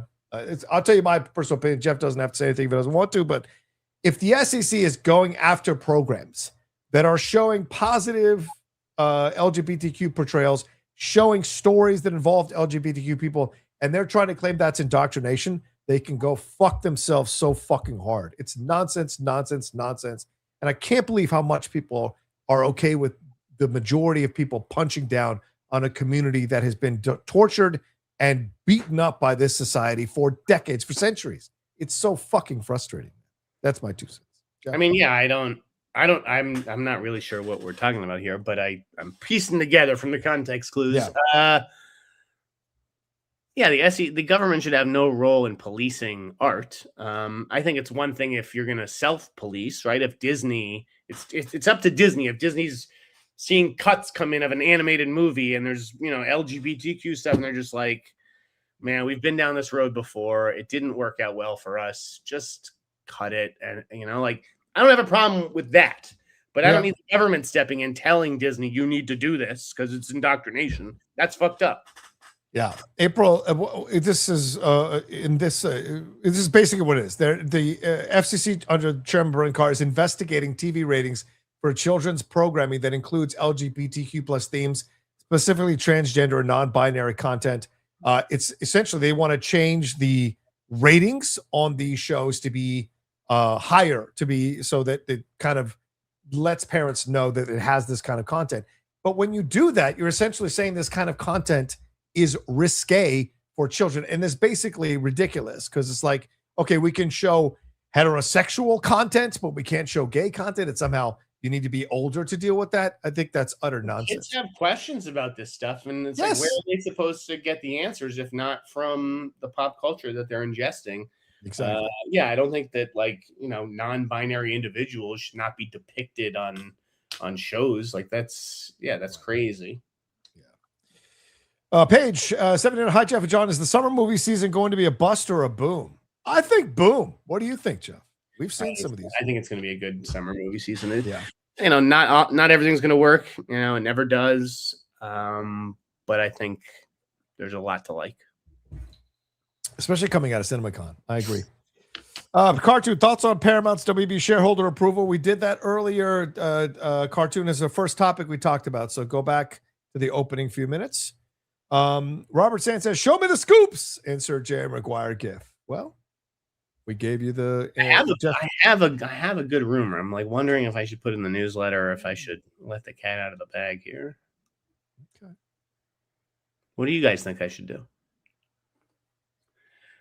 It's just the name of something that hasn't been revealed. What if we got to 50 super chats? Would that get you to 50? Well, what are we at now? 22. We're at 22. Yeah, we're pretty far behind. So okay, all right. I think if we get to, I don't know, maybe 35, because we got a half hour left of the show. If we get next to 15, I can give you the name of something interesting. There you go. 13 more super chats. Send them in, folks. Mike Joyce, thoughts on Hutag Hami, whose debut? I don't know what that is. Hutag Hami, who? Sorry, Mike, don't know what that is. If that's a joke, like a Christian Harloff thing. Oh, is it? Oh, yeah. I don't know if it is, but it feels like Mike, you're not cool when you do this shit. Just so we're clear, just so we understand each other. I don't think you're cool doing this shit, and no one thinks you're cool doing this shit. Who is Hutag Kami? I have no idea. I don't know. JML219 says, past my second kidney stone. Yikes. Rank these sequels. Empire Strikes Back, The Dark Knight, Terminator 2, Aliens, Godfather 2. Ooh. Tough one. Wow.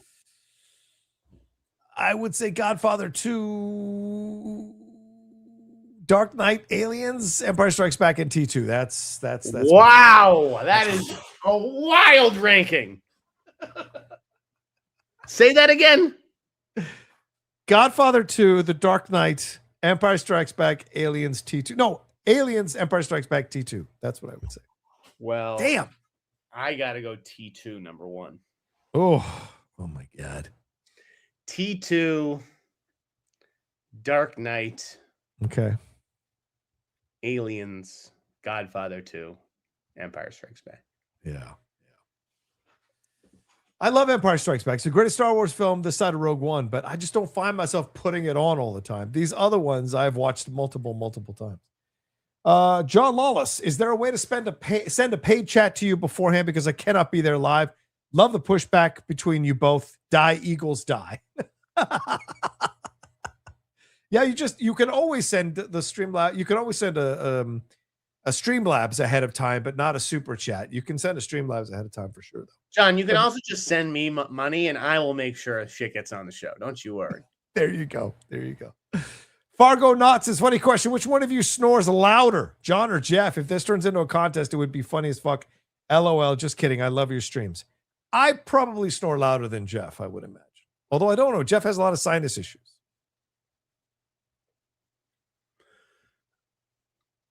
Hold on. I do not snore. I did snore briefly when I was heavier, but I don't think I snore. Okay. I think it's definitely. God love you. Cartoon 49, let's do 1997. Rank these 5. Titanic, LA Confidential, Good Will Hunting, Boogie Nights, Men in Black. I know where Jeff's going. I know he's putting Boogie at the top because Jeff is a freak like that. Yeah. I'll go Boogie Nights, Good Will Hunting, LA Confidential, Titanic, Men in Black. I go LA Confidential, Good Will Hunting, Boogie Nights, Titanic, Men in Black. Yeah, I would go that route. That's my choice. I just don't love Boogie as much as everybody else does. Jedi, love you guys. Hey, Jeff, have you heard if the script of Miami Vice is good or bad? And also, could the title mean there be sequels in different years? I don't know if anything about the script. Okay. The title mean other movie, like we'd get Miami Vice like 96, Miami Vice, 1799. Like, I don't know. Yeah, like the VHS series. That would be interesting. Yeah. No, wait, not the Fear Street series. The Fear Street series. That's what I meant. That's right. John Lawless, just sending this for support. Love your show, but cannot always see it live. Thank you, John. Thank you, John. We appreciate you. Paige says, question, do you think we will see a modern version of All the President's Men with the government control being Watergate? Just a thought. We have to get through this period. Maybe, but we'd have to get through this period. I don't know. I think it's going to take, like a big expose, right? Like I don't even know. We may just be beyond this. Like, yeah, we've heard it all. Nothing can shock us the way that Watergate did anymore. I don't know. Yeah, and also I don't think we revere the press in the way that we did before back in the 70s. So that also affects things too. Yeah. You're right. Everybody's suspicious of the press. They are, no matter what side of the fence you're on, and which is insane. Alan Smithy says, no spoilers, just saying Sam Levine is a bit of a diva. You rang in first on that Married with Children bit. Boo-hoo, Sam. Enjoyed the match. Did you go toe-to-toe with Sam Levine? I did, and it came down to the last question, and I wasn't happy with the way things went. What was it for? Settle the score. Oh, settle the score. Right on. TV. Yeah, spoiler alert for the match. Guys, still watch the match, even though you know the outcome. It's a battle, but you'll see why I'm a little. I felt like I won, but it's okay. Yeah, it's nice to. Interesting to be on the other side of it, Jeff. Levine played great. He's the man. We love Sam. But yeah, you guys should watch Settle the Score, though. It's a great show. I really do have a blast going on there all the time. There you go. Great job with the clues, and Merriweather's fantastic on the keys. So check it out. Wiley OFC update. He is still not graded by assignment. Yeah, Wiley's. I think Wiley's high. You're getting a fucking incomplete. Yeah. Hashtag pie. I just don't see why Kitty or Jubilee or any of the Claremont era characters would be included if Wolverine isn't, and if there is a focus on the OG5. Well, I would say this to you, hashtag. You're thinking too much about comic book construction, and the movies don't give a shit about that. It's who the hell can sell, who they think works within the time frame, and they'll just do that with the X-Men. They do not care about eras. Or you're taking me too literally, hashtag pie. Like the Kitty and the Jubilee stuff. How long ago did I say those? A year and a half ago, maybe? Yeah, a year and a half ago, yeah. Yeah, like I think it was even before Jake Schreier was linked to the fucking movie. So, listen, some rumors are true, some are not. Maybe Kitty and Jubilee aren't even in the fucking movie. It's very possible. Very possible. We'll see. Christopher says, fun question. You are told you have to reboot or remake Back to the Future. How would you do it? Love the show. Thank you all. Thank you. Well, I'd immediately get Tom Holland. And possibly Zendaya. And then maybe John Hamm to play the Christopher Lloyd character. Yeah, that's what I would do, Jeff. I'd trust John. I'm just not a Back to the Future guy. I don't know. It's just not for me. Okay, fair point. Fair point. But they would go not back to the 50s. Now you'd have to go back to the 80s, right? Because of the 30, you'd have to have a different time jump for sure. Bitch Boy 8703 says opinions on Faces of Death. I liked it mainly. Dacre. Dacre. Sorry. Daker. Sure, Dacre. Montgomery. It was underwhelming. Okay. There should have been a lot more death for a movie called Faces of Death. A lot more gore. It had a couple cool kill scenes, and what I liked about the movie was the third act. Actually, I liked when it kind of became Barbie versus Mr. Montgomery. But in general, I don't think it really worked for me. Okay. Fargo Not says, good that Jeff doesn't snore now. John snoring so loud he shakes the wall sounds funny, oddly funny to me.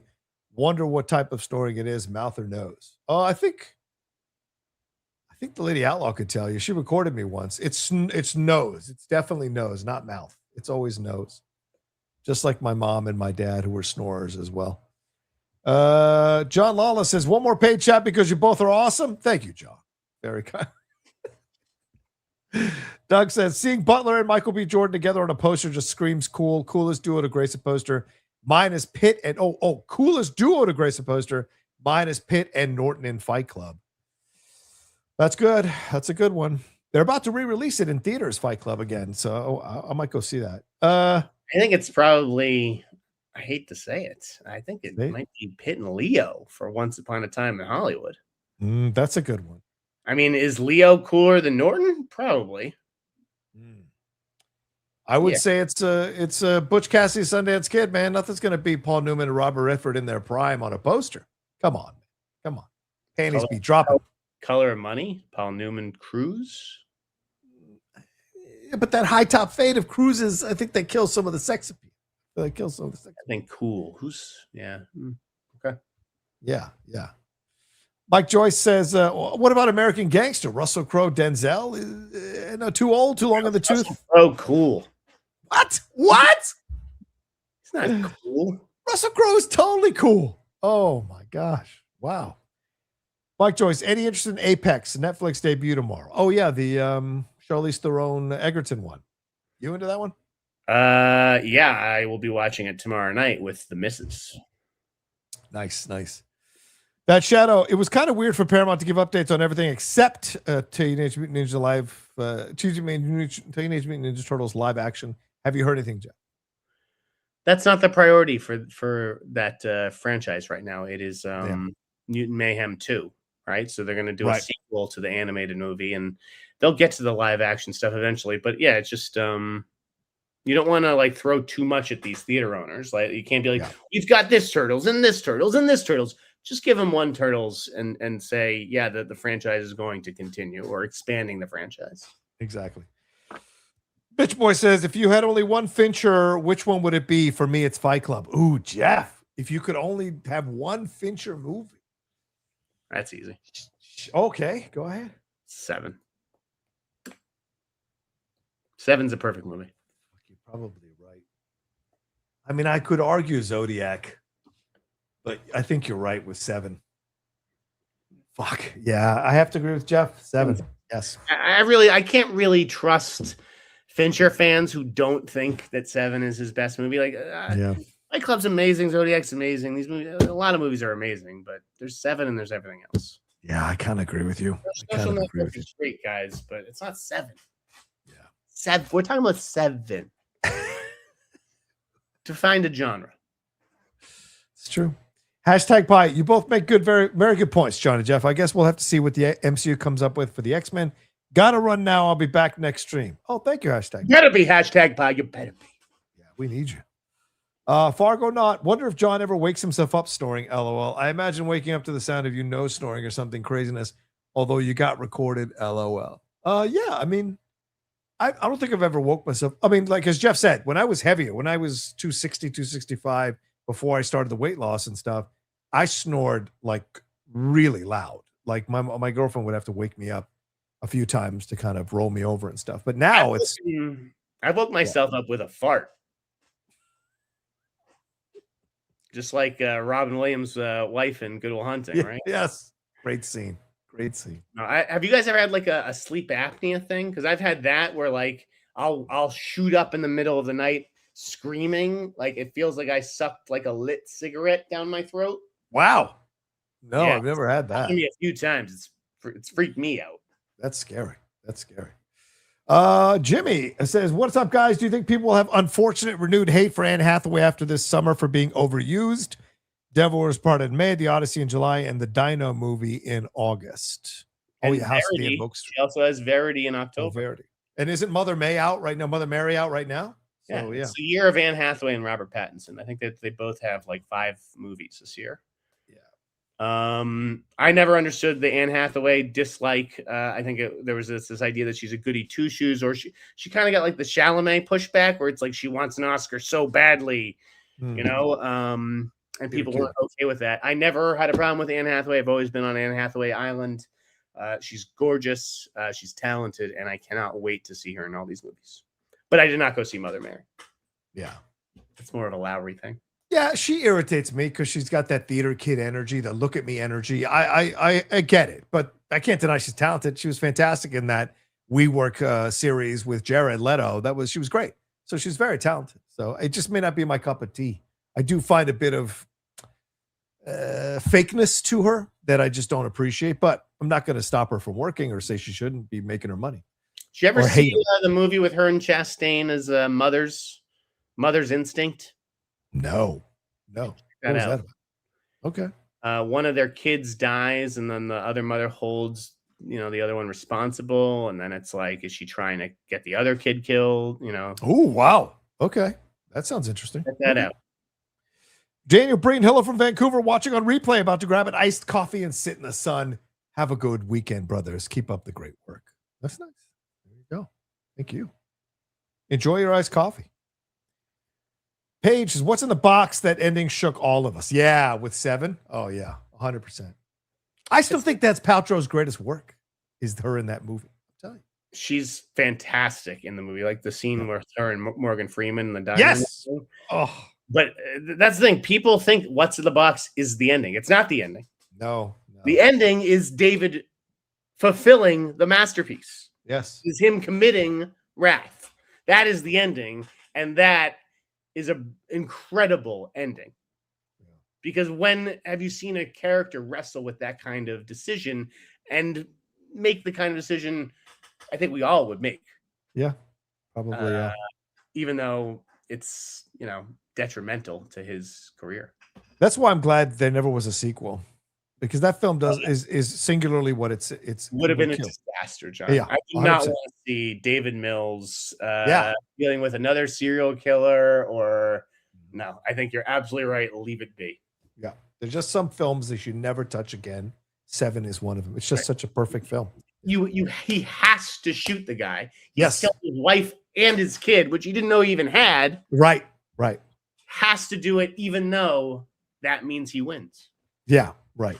Sometimes you have to give them what they want because in the end, it's better for everyone involved. You can both be happy.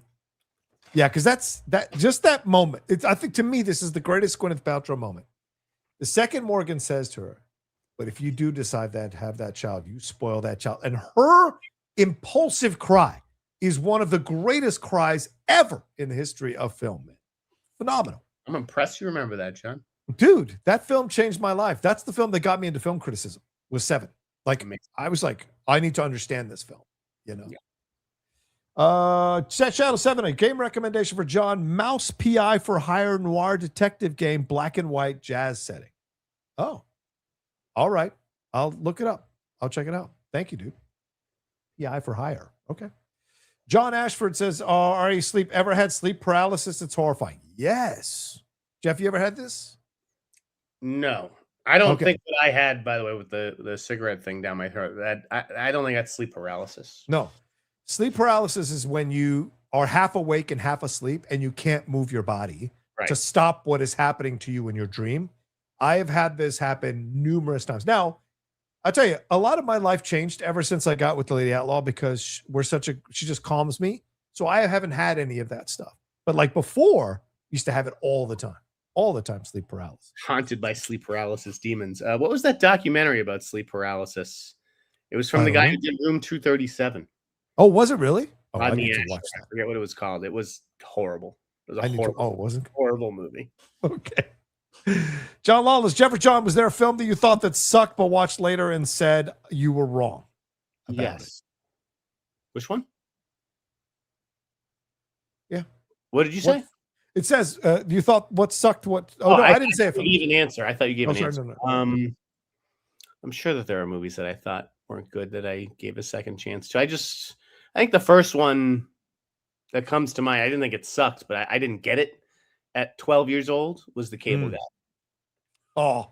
And looking back now, The Cable Guy is a fantastic, brilliant, like black satire, black comedy. I was so mad that I got that film and so many people didn't at the time. Like, I just remember being like, do you understand what this film is saying? Like, why are you reviewers criticizing this fucking movie? It's genius. Yeah. Casino is always my stock answer. I did not like that movie the first time I saw it. I thought it was a knockoff of Goodfellas. And every subsequent viewing, I've absolutely loved the movie. So good. Yeah. Casey Grant, 7 reminds me too much of the Killing Joke comic. Oh, yeah. Yeah, I could see the connection for sure. Except it has a happier ending, The Killing Joke. Fantastic. I love Anne Hathaway in Colossal. She was good in that. I liked Colossal. Good movie. Her and Jason Sudeikis. Yes. Fargo not. Well, glad to know you don't snore that loud anymore, John and Jeff. I hope you can get the sleep apnea incidents reduced. Okay. There's a lot of snoring talk on this episode. I know. Fargo, I think Fargo's high as well. Casey Grant says Joker tries to get Batman to break his code and kill. Yes, I know, and he doesn't, which is great. The Killing Joke's amazing. Do not watch the animated movie. All right, let's get to some Streamlabs here. Jeff, let's see. Andrew Sanchez just saw The Big Lebowski for the first time and loved it. I am 26 and wondering if you guys could recommend similar type films, if any come to mind. Philip Seymour Hoffman was so good as Brandt. Dude, I don't know anything like Big Lebowski, Jeff. I mean, just the whole Coen oeuvre, I guess. What about you, Jeff? Anything? Well, I'm sorry. What is this question? I got lost in the sauce. Just saw The Big Lebowski for the first time and I loved it. I am 26 years old and I'm wondering if you guys could recommend similar films that are like The Big Lebowski, if any of them come to mind. Philip Seymour Hoffman was so great as Brandt. And so I just said the whole Coen brothers resume. I was going to say that there's really nothing like The Big Lebowski. Yeah. You have to look at other Coen brothers movies. So, Fargo, Raising Arizona would be two that I'd probably start with. Yeah. Barton Fink has kind of the same energy as Lebowski. I would recommend that too. SL says, hey, I'm going to see Obsession early on Saturday at the Atlanta Film Festival. Nice. Anyway, what is Jeff's thoughts on Normal if he's seen it yet? Did you see the Odenkirk one? I did see Normal. It was fine. Okay. It needed a little bit more Ben Wheatley-isms to it. I thought it could have been a little bit weirder. Yeah, it was fine. It was pretty much exactly what I expected. A slight recommendation, I'll say. Okay. Pi says, make sure to read my X-Men super chats in the YouTube live stream chat. Okay. We did. Thank you, Pi. We appreciate you. Essel says, why all the secrecy around Greta Gerwig's Narnia movie? I would have thought we would have seen promo images or a teaser trailer by now. I am a fan of those books, but my fear is that Narnia gets lost this holiday season among the bigger films. What are your thoughts on that, Jeff? I am very curious about what Narnia is going to be and how Netflix is going to play it with the big IMAX release over Thanksgiving and everything. And whether we're going to accept this. Like, obviously, everybody's like frothing at the mouth for Greta's new movie. But Narnia, like, that franchise feels pretty beat unless she does something completely different with it. Yeah. I'm eager to get a look at it. I'm not sure when that'll be. I don't know if Netflix is planning a Tudum event or some silly marketing thing. It's not like they have a big Netflix movie hitting theaters this summer that the trailer is going to be attached to. Yeah.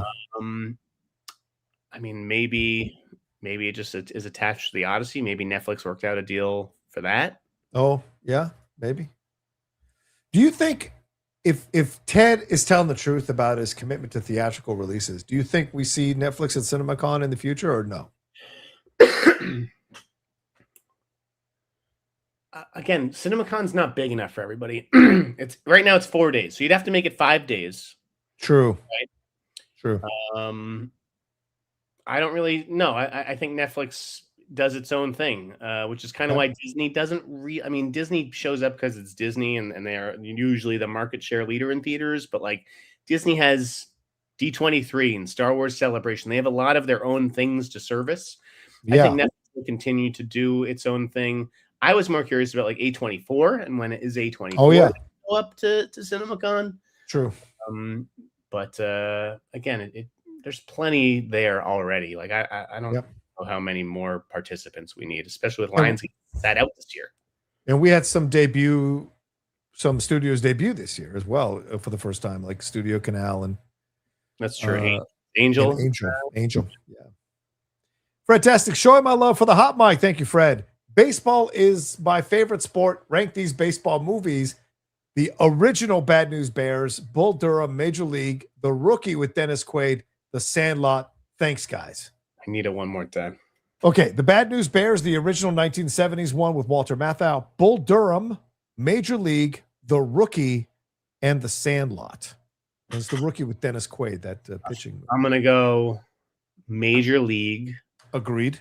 Bad News Bears. Yeah. Sandlot. Okay. And then the other two are Bull Durham and what? The Rookie? Yeah, Bull Durham, then Rookie. Yeah, I would say I agree with Jeff with the first two, Major League, then Bad News Bears. I'd probably put The Rookie there, then Bull Durham, then The Sandlot. Not a Sandlot guy, huh, John? You're too old. No. Yeah, it wasn't my jam. Wasn't his jam. Yeah, you're a little too old for it. I get it. I also think Bull Durham is way overpraised. I don't think it's that great of a movie, and I think Field of Dreams is a way better fucking film than that movie. I could be convinced to go Bull Durham at 5 and put The Rookie over Bull Durham. Yeah. Because that also, I'm too young for Bull Durham. That was not my generation. True. Very true. I just have never gotten the Susan Sarandon thing. Never thought she was attractive. Never understood why people found her attractive. So to me, the movie doesn't work if you don't feel the same thing that Costner does for Sarandon. It doesn't work. There's something broken inside you. But look, I feel that way about Nicole Kidman. It's why I didn't like Moulin Rouge. I'm like, toss your life away for Nicole Kidman? Fine. Fantastic says, passing a kidney stone definitely sucks. Rank these sequels from worst to best. Megan 2.0, Caddyshack 2, The Matrix Reloaded, Speed 2, and Major League 2. So from worst to best. Okay. I'm going to say Major League 2 is the best of those. Okay. And then The Matrix. Yeah. The others are what? Megan 2.0, Caddyshack 2, and Speed 2. Oof. So I'll go Speed 2, Megan 2. I don't think I ever saw Caddyshack 2. This is the worst. The fucking worst. Jackie Mason replaces Megan 2 is pretty bad. Yeah. I would just switch the top two with, I would say, to me, Matrix Reloaded, because of that highway scene alone, that is worth rewatching the movie. Then Major League 2, and then the rest in order, as Jeff said. So yeah. All right, that's all the Streamlabs. 2 more super chats here. Philly G, thank you, Philly, for the support. And then Robert Sanchez, with May starting next week, which movie do y'all predict will be the champion of summer, domestic and worldwide? Will it be Spider-Man Brand New Day, Toy Story 5, or The Odyssey? I think it's Spider-Man. Spider-Man. Yeah. I think there are questions about the other two, but Spider-Man is going to kill it. All right, Jeff, we did get to almost 50 super chats, 49. So if you want to reveal your little, I need one more. I need one more before I give this. Okay. One more super chat. Someone's gonna have to send something in the next 3 minutes. We got 3 minutes left in the show. Who's gonna send in one more super chat to get us across the line? Let us know. Send it in here. Send it in. We're filling time. Send it in now. Somebody. It says, was there 35? Yes, there were 35, but now we're going for 50. Monica Bellucci in The Matrix 2, Mercy. Agreed. I've never understood why she didn't become like huge. Like, it's just kind of crazy to me that she never became the accent. Yeah, but Penelope Cruz became huge, and she had an accent as well. So here we go. John Lawless. One more. One more. All right. Thank you, John. Right. One more. Thank you, Jawless. All right. What do you got? All right. Did you hear during the Paramount presentation how they mentioned the weapons producers, J.D. Lifshitz and Ralph Margulies, and they said that they're building out a new genre label? Yes. Remember this? Yes, 100%. I'm told that the name of that new genre label, so just like Warner Brothers introduced Warner Brothers Clockwork, right? I'm told the name of the new horror label at Paramount will be called Paramount Primal. Ooh. I like that name, dog. Paramount Primal. Paramount Primal. I like That's that. what I hear. Yeah. I like it. I can already imagine a logo for that. That's pretty cool. So I already mocked one up using ChatGPT. I'm going to drop it as soon as we get off this. Nice. It's nice. By the way, it came out amazing. Great. Mr. Nibs, Drunken Tavern says, thoughts on Maul? It's great. I love it. Our reviews are on both the shows, and I'll have our Jedi Way review on Maul tomorrow. Are you watching? I'm sure you're not. Maul Shadow Lord. Say the word Maul to me. I'm thinking Eric Bogosian's Maul. Check that. Read that book. Watch that movie. There you go. Fargo Nut, thanks for tolerating my story and questions. John and Jeff, love you all. Hey, if you're sending in questions, sending in money, we'll tolerate. Find relief. Yes. Ex Shogun says, any news on Big Trouble Little China remake?